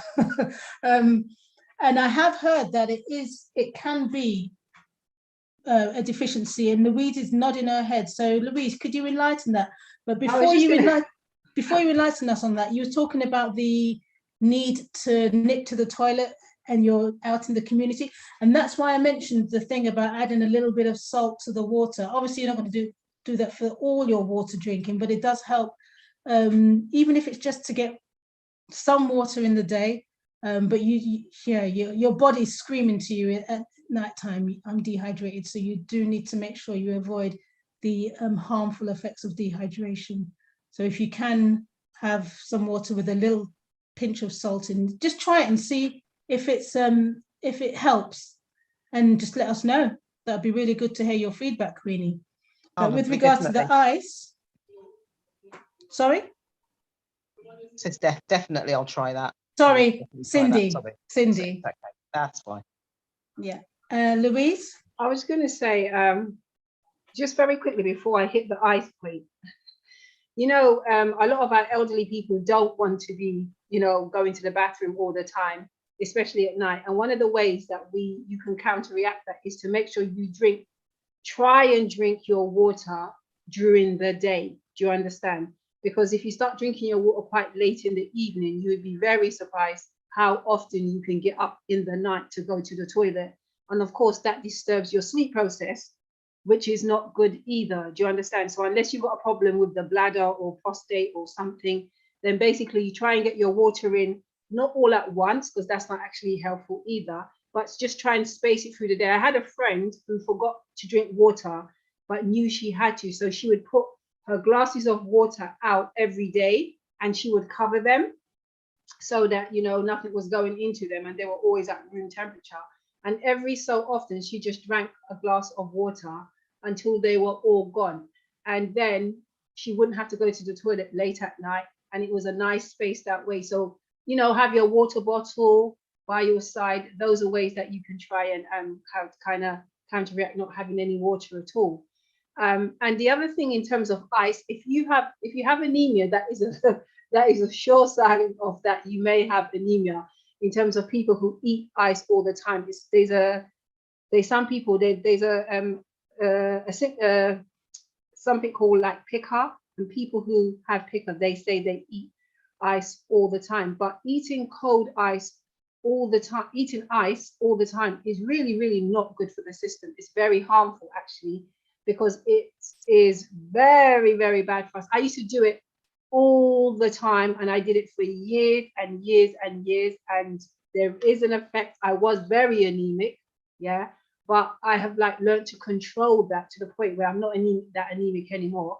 But you need to like really take a look at your health. If you're eating ice all the time and you're having that craving, then maybe you need to maybe have a little, take a check on your health to see maybe what's going on there, because that's not a very good habit. Because you know, when you put something very cold or actually something very hot into the system, then of course, you know, there's a process that the blood moves into that area to try and start warming up or cooling down, which leaves certain of your other organs and your bits and pieces are not properly protected. So you shouldn't really do that at all. You should try and skip that habit.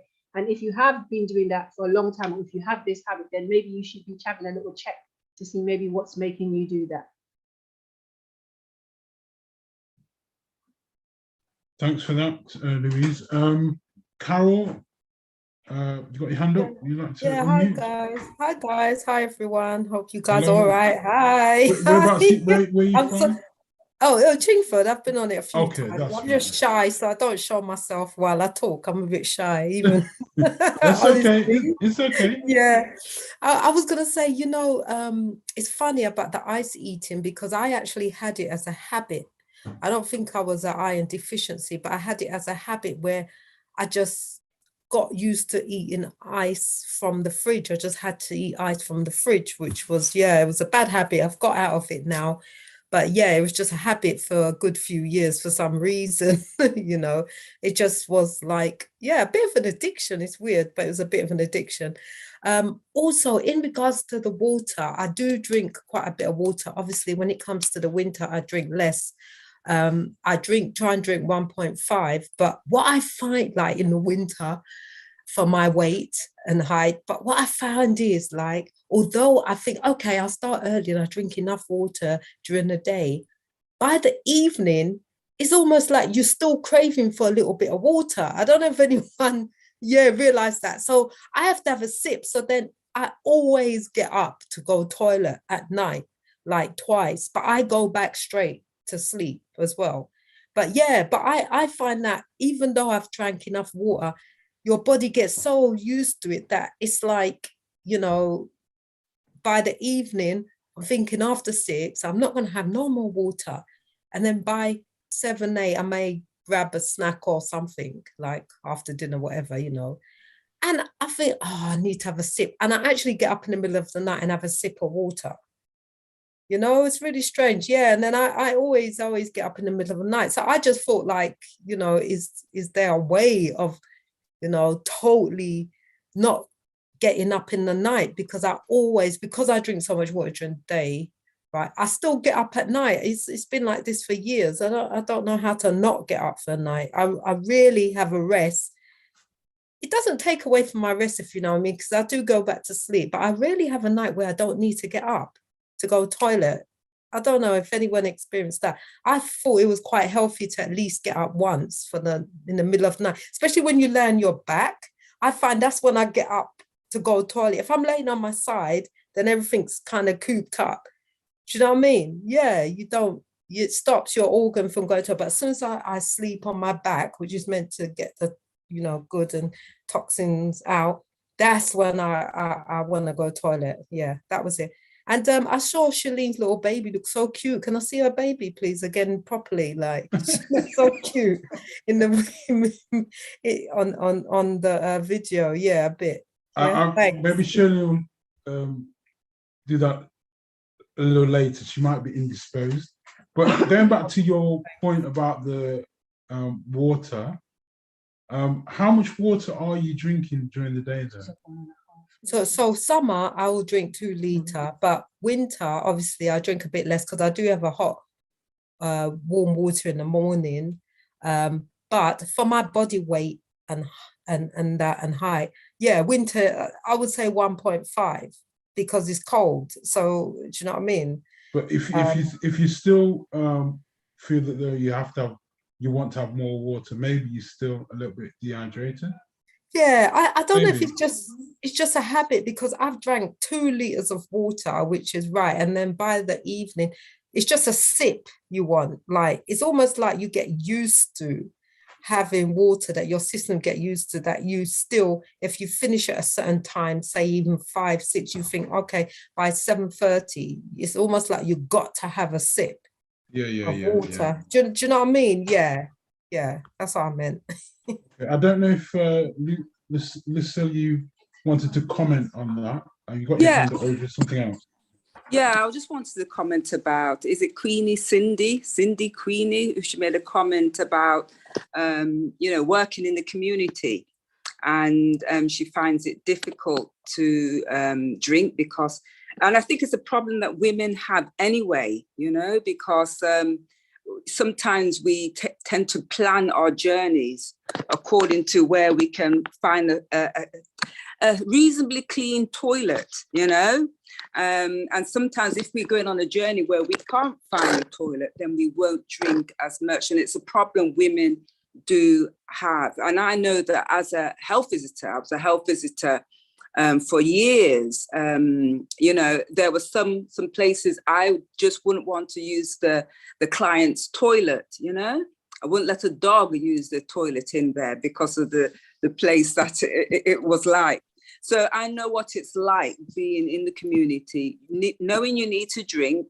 However, you can't find anywhere to urinate. So one of the things that I used to do, and I do now, I have a little red bucket, a little bowl, and I have my wipes and my toilet paper. And I weighed it up. I realized my body, as Louise said, we need water. Every cell in our body needs water to function. Our brain, importantly, needs that water as well. And if we're dehydrated, we're going to get headaches, or our brain's not going to work effectively as well. You're more likely to, not function as well mentally if you're dehydrated. So I weighed it up. What do I need to do? I need to drink. So I make sure I drink. I drink every half an hour, every hour. I take a mouthful of water during the day, but I also have my little red bucket in the back of the car. And sometimes I would stop the car, go to the back where you can't see much. And I tend to wear a skirt where you can just gently lift up your skirt and urinate in the bucket. And so many women that I've come across, I've met the clients, they have their little technique of urinating when they're on the road. They may make a little toilet compartment. So they open the back door, they open the front door, and then they will just slightly squat between those two doors and urinate.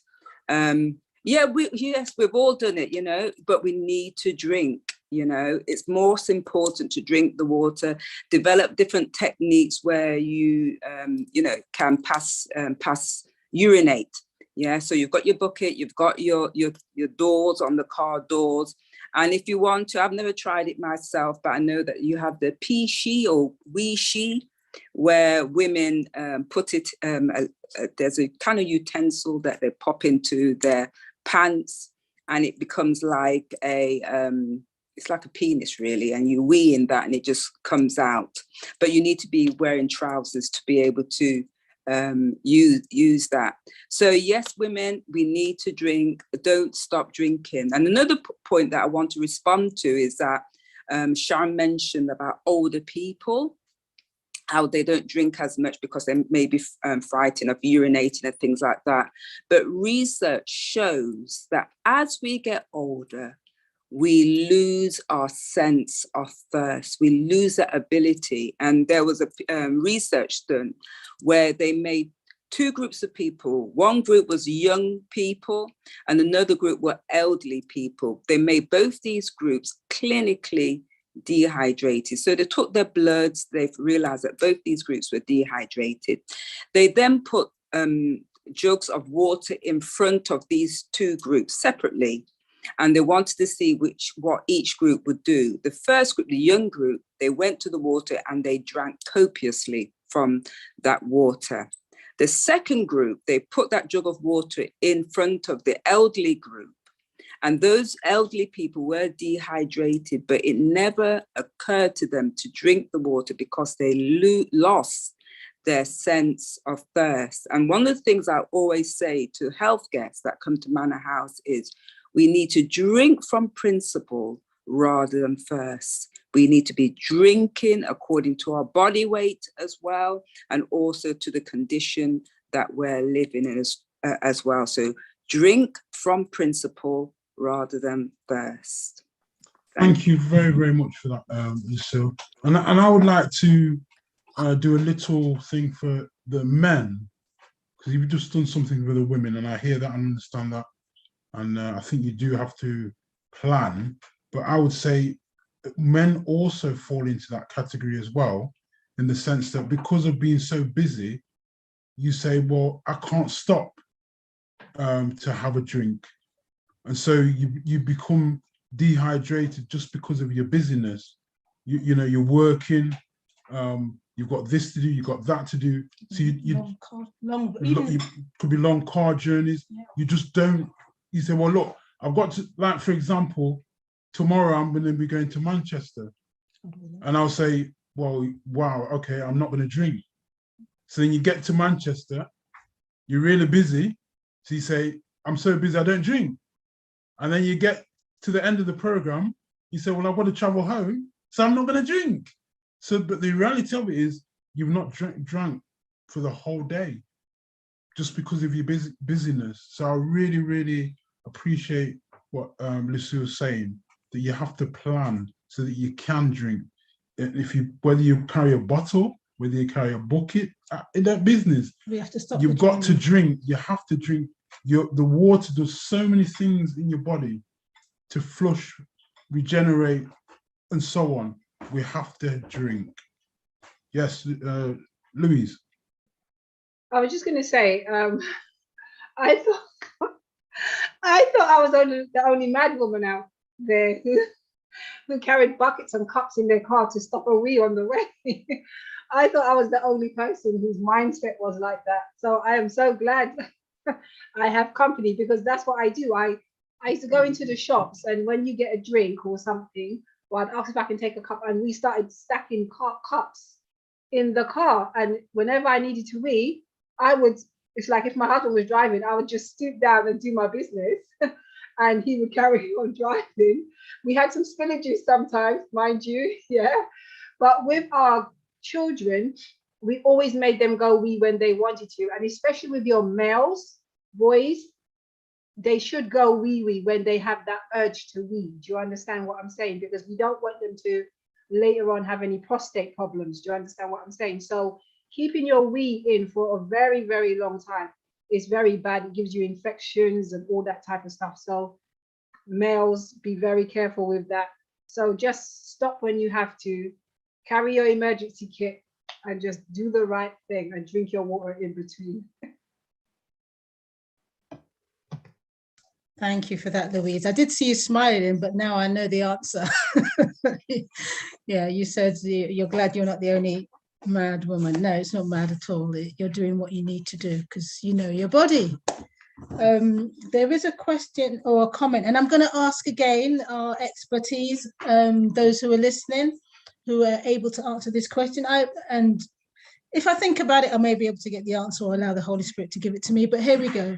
This is by Beverly. I've heard some years ago that having small regular sips of water reduces the need to urinate frequently, as the water is being distributed intercellularly. Can you explain, please? I could answer this one, but I'll let somebody else answer. Okay, because I'm reading the question. That's my privilege. Okay, so because the water is being distributed intracellular, not inter, i.e. the body's able to absorb the water, that by having it little and often, you don't need to. The only thing is, though, you do need, although you say that, you've got to bear in mind that when you eat, you don't want to be drinking half an hour before your food or 2 hours after your food.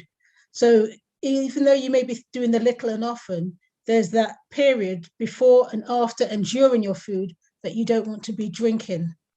So it's not that often as you realize. So you just need to program, or not program, but plan when you're going to be drinking. I don't know if anyone else has any comments to say on that. So explaining the intracellular distribution of water. Maybe I missed something. Any comments? Well, I just think I think she's answered the question, really. You know, Okay. it's just like if you have a sudden downpour of water, you know, you're going to get a lot of top surface water. Water's going to run in the drains, etc. But if you have a small amount of water sprinkling on the ground, so if you have a plant, for example, and you just pour a small amount of water, that small amount of water is going to be absorbed in the soil. The roots are able to take up that water. But if you pour a large amount of water in that same plant part, you know, there are many gardeners out there, it's just going to run all the way through. You know, it's going to come right through, and the plant's not going to benefit much from that water. So having a small amount of water steadily throughout the day, your body can utilize it much more better than if you drink a large amount at one time, because within half an hour, drinking that large amount of water, you'll be running to the toilet. Yeah, absolutely. I think first thing in the morning, it is very important to have a large amount of water, because first thing in the morning, that is a time when most people, around 6 to 8 o'clock, most the time when people are very dehydrated and they're most likely to have a cardiovascular accident, i.e. a stroke, heart attack, yeah, because first thing in the morning, you're most dehydrated. So very first thing in the morning, that's why people tend to say, you know, drink 600 mils to a litre of water, depending on your size, within 15 minutes, drink that water down. But throughout the rest of the day, as you mentioned, Sharon, just drink steady amounts of water throughout the day. Let's get your water in. There is, I think we saw one more hand, or maybe Beverly, we've probably dealt with the query you had in mind. Maybe Lucille cleared it up. So I think we've come to the end of today's show. Not quite, not quite. Shirley, are you there? Yes, I'm here, Edgar. Okay, now I'm really excited about this. I believe that this is the first. I could be wrong, but if you could just run that promo again for me, if you share your screen, and we'll talk about it straight after. Please don't go away. I want you to see this promo.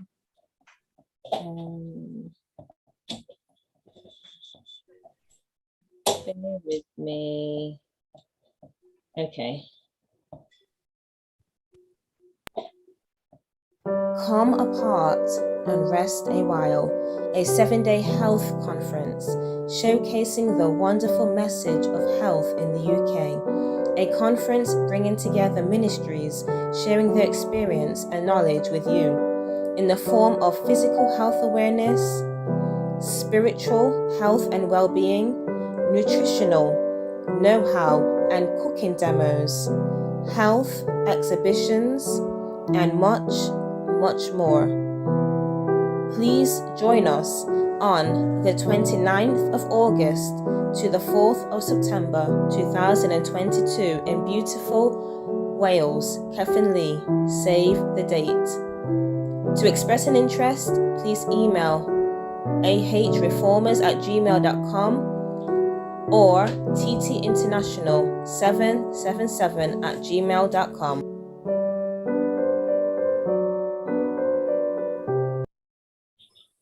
Excellent. So, Shirley, tell us a bit more about it. Okay, so this is a 7-day health conference held in Wales, near Newtown, about 15 minutes away from Newtown in Wales. And there's going to be a health conference where we have collaborated with those who have presented on our TTI platform, majority of them, such as you've heard 2 of them so far, Lucille, you've heard of Louise, and we have Pastor Sam, Joan. We are going to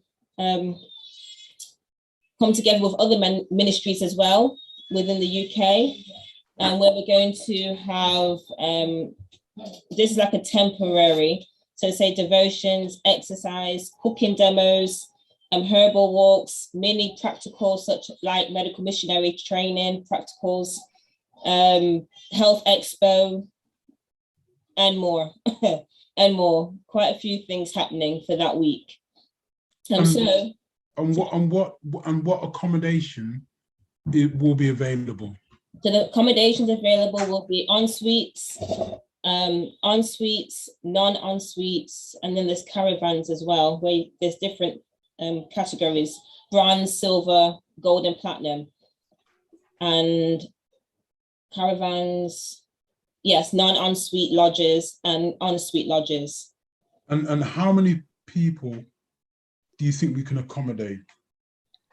Up to 150. However, it can extend. It can to go what? To extend to what? It can go to 400. Okay. Wow. Yeah, so it can be extended. Okay. So if this is something that you think is a really good idea, I do, and so we're saying contact us. Send us an email. Yes, I'm interested. We want to gather momentum with this. And if we can get enough people to go, this will be a definite. I know that Louise is ready. Mm-hmm. I know that Lucille's ready. I know that Sam is ready. So we're trying to put all this together. Somebody's put in the chat how much. I can't give you a definite price now, but it will be coming. Yeah, it will be coming soon. It's going to be a price that's affordable. Yeah. Put a monthly amount away. If you start in March, £25, put it away. Come August, that figure's not going to be far off. Try and work around £200. It's not going to be that far off, that kind of figure. But it's going to be well worth it. We'll be able to come together as a family, and we're going to have a fantastic experience. And to me, I could be wrong, but this is the first, a medical missionary camp meeting, and we can do it if we say yes, we're going to do it. Yes. Carol, you got your hand up? I've seen you got her physical hand up. Yeah, sorry. Yeah, it was me saying the price. Hi, you're right, darling. It was just me saying the price. Yeah, the money isn't a problem. It was just me asking roughly the price because, Haywood's, your Haywood's retreat. You guys never used there? No. So that's what I was saying, like, oh, how much is it kind of thing. And in fact, in March, God willing, the ending, I'm going to a 7 Days Adventist person in Portugal, and it's a retreat, and we're living off the land literally for a week, and it's a way of getting experience in cultivating the land, because obviously I'm looking for a warmer climate to commute and live out, somewhere warm and all that. So we kind of got that set up where I've got a estate agent, looking for plots where stream of running water, etc. Sounds wonderful. So so it worked out that God made a way. And in fact, I think it was from one of your programs when you first started 2020, and I think they were talking about retreats, and I believe you actually showed this place in Portugal, and I made a note of it, and I don't know what happened. Me and a few guys were just talking, and then I came across it in my notes, because sometimes I make notes, and then I sent a message saying, "Oh, you're 7 days," and they're like, "Oh yes, we're 7 days at fit," and I thought, brilliant. And they're Portuguese. They showed me where they live, and we'd be living off the land, the grapes, the olives, and how they planting, and know that the weather's warm out there. So that's why. Sounds so good. That's another retreat, in the warmth. So what I was going to say, could you guarantee some heat in this Wales place? Faith, faith the size of a mustard seed, and you never know. If the Lord wants it to be hot, it can be. And if it's not hot physically at that time of the year, then we'll light up the place with our energy.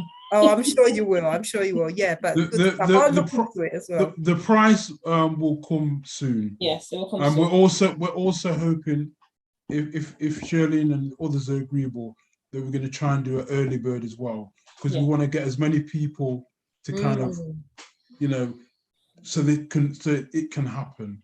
Yeah, I'll bring my sister and my niece and yeah, and we want it to be evangelistic as well. So we want you to invite people. Another thing just to touch on is we want it to be medical missionary and health. So if you've got somebody who's not well, we want you to encourage them to come. What about obesity? Sorry? When someone's obese, like obesity, but they're well, but they're just fat, weight loss. That's all right, isn't it?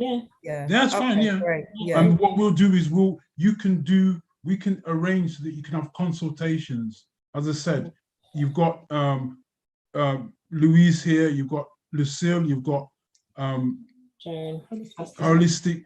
So we can do it so that and Pastor Sam, we can do it so we can set up so that people can receive consultations down there.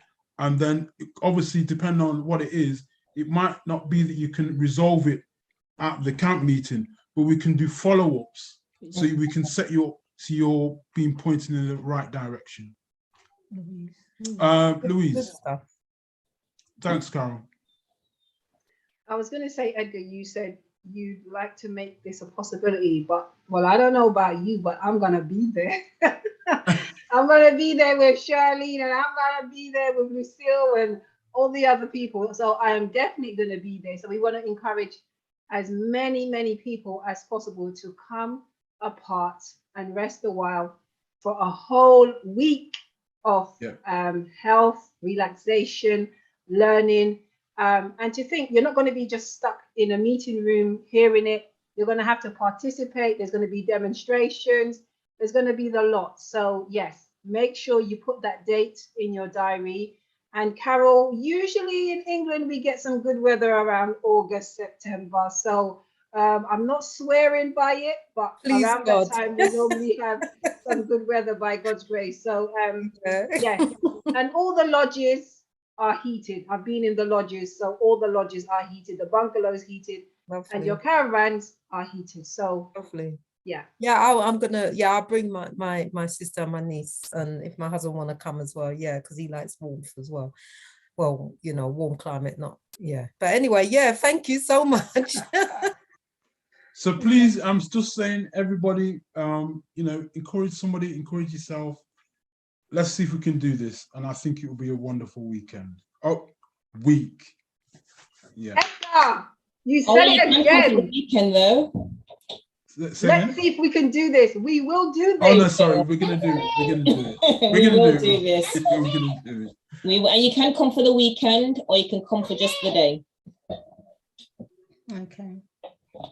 Before we go, I just wanted to acknowledge God's help in today's presentation. We hadn't planned to talk about water.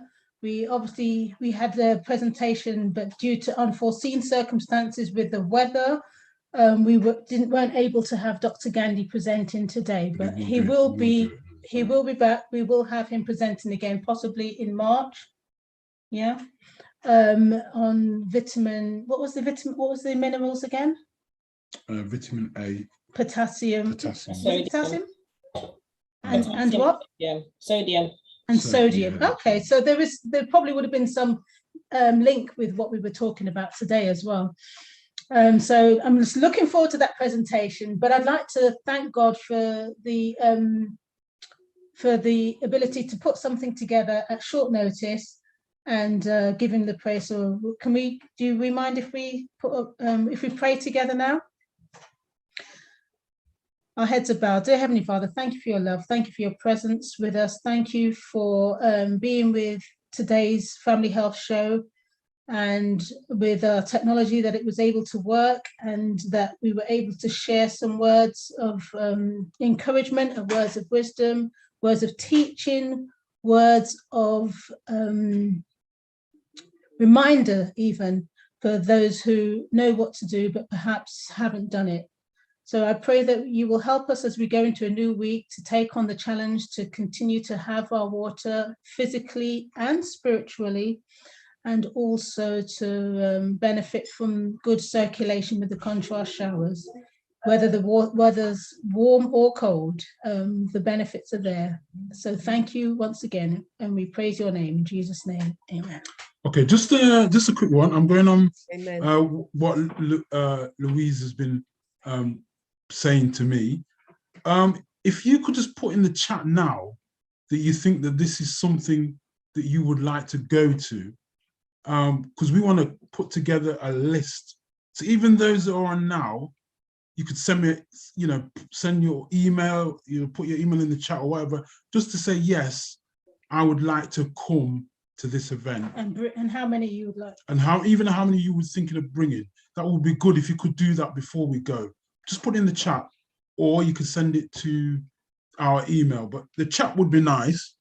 Just say, I can see who you are. Yes, I'm interested. 2 people, 3 people, 4 people, just so we can have an idea of how many people would like to go. We're going to run the promo one more time before we go. We're going to say goodbye to the YouTube viewers and thank you for listening very, very shortly. But we're just going to do the promos and then we're going to say our goodbyes and we will see you soon. So just hang on there. Have we got a show next week? Or is it a break? We haven't got it. Oh, that promo. Okay. We'll do it next week, aren't we? I think so.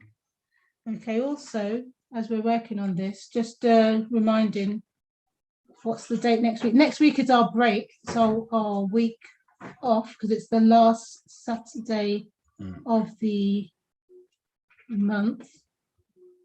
So correct me if I'm wrong, Shirley, we have a break next week and then we will resume on the TTI Family Health Show in March. Yes, the 5th of March. The 5th of March. So our next, sorry, we forgot to mention that before, but we'll put that on in the groups as well, just in case people have gone, because I'm sure our numbers are down now. Okay, let me just go back. You can just talk to this slide. Can you see that? We need to go on screen share. Can you see the whole slide? Not the whole one. It needs to go on slideshow, please. Okay, that's right. Yeah, can you see it all now? Yes, that's better. Okay, can you talk to this, Shirley? Through it. I'm gonna pass Dr. Gandhi because we don't need to. Leave the disclaimer. Okay, there you go. Okay, so this is our Telegram group. We have the spiritual group, the men's wellness group, and we have the women's wellness.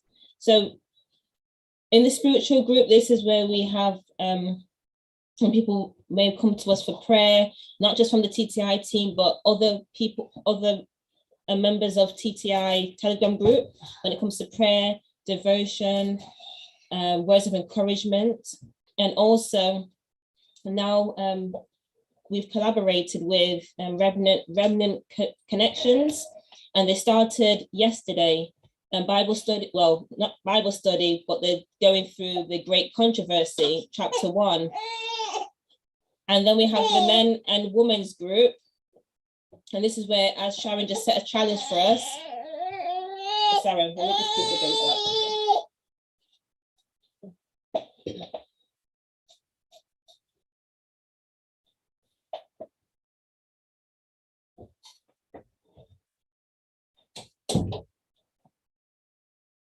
Sorry, handed the baby over. Okay, now we have the men and women's group.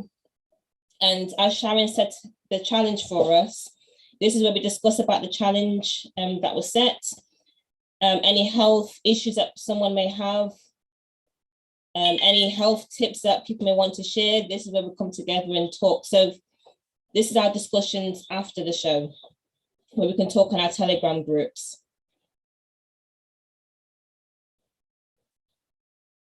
Okay, this one is Plan Easy with Janine. Registration is still open, so please contact Janine, and she is going through mood foods. And it's not just food that she's just cooking, it's food that will help in terms of fighting depression and or anxiety that someone may have. Last week, myself and Sharon joined, and it was, the food that we cooked was beautiful. It was really nice. And we did seeds such as hemp seeds, flax seeds, and walnuts. All these foods, all these seeds and grains that's good for the brain to help with the omega-3, 6, 9s, the tryptophan, the serotonin, all of it, all the good stuff that help with our gut. Janine helped us cook some amazing dishes. So tomorrow she's doing quick lunches, and I'm not going to say what it is, but the menu looks really nice. So please contact Janine if you would like to join. This one is Mercy's Door Health Ministry, and this one is with 4 ladies who's no stranger. We have Louise who was speaking, we have Dr. Louisa, Sonia Barnes, and we have Joan Cornwall. And this one is doing a 12-day cleanse, colon, gallbladder, and liver flush. And it's starting tomorrow until the 3rd of March. And they'll be doing it's all on Zoom, where you have support from these ladies using juices, raw nutrition, and herbs to help cleanse these vital organs. And again, tomorrow, we have Liberty, Conscience, and Health with Dr. and Pastor Conrad Vine and Dr. and Pastor Sam Davis. And this is as they examine the recent threats to our liberty, our conscience, and our health. So please, you have to register for the event. So please register. Please visit www.ahreformers.com, or you can email them to register for this event tomorrow at 4 o'clock UK time.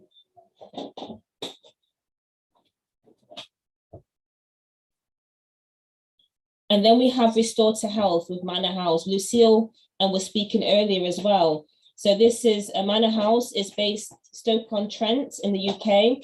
And this is the first one for the year, a 10-day residential program, Restore to Health, and they have a guest person who's going to be doing Andre Crawford, doing morning and evening devotions. And this 10-day residential will help to boost your immunity, help you spiritually, physically, and mentally. So please contact Lucille on the telephone number below. And also, if you go to www.manorhousehealth, is it .co.uk? .co.uk. Yes, .co.uk. Manorhousehealth.co.uk. And I would also just add that, all those on TTI, if you do go to Manor House, just mention that you saw it at TTI. Thank you.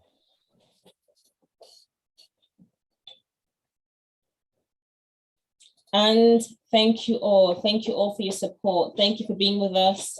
Those who may have started with us from the beginning at 2020, thank you for those who are new, who's just starting your coming to the family with TTI. So we thank you all for prayers, financial donations, spreading the word about us. So we thank you all for being there for us and being a part of the TTI family. And also, if you would like to make a donation to support the camp meeting, yeah, that's something you can do as well, because we really, really are going to push, as Louise says, to make this happen. No, it is happening. So, but we even if you are going to pledge that you're going to pray for the team so that camp meeting goes ahead, that is very, very valuable, and we really appreciate your support. Definitely.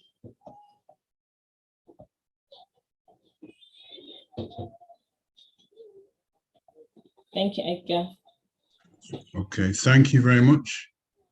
And I think we've about come to the end of the program. Yeah. We've taken a lot of your time, and we thank you, all of you, for being on here and spending time with us. And we're looking forward to camp meeting when we don't have to be on Zoom. We can all be there together to share and receive a blessing. So I don't know, have you got any final words to say, Sharon? Not really, no. Have a blessed week. And next week is a break. Yeah. It's a break. Next week is a break, so everybody. It's a break next week. So we'll see you on the 5th of March. And who did we get half down for? Raymond. Not sure. We'll keep you in suspense. Yeah. We'll have somebody for you on the 5th of March. We thank you for participating, for being here.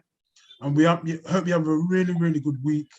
And thank you very, very much. And we just say goodbye to the YouTubers. Thank you, YouTube. And you can cut them off, Shirley. Thank you, YouTube viewers, family.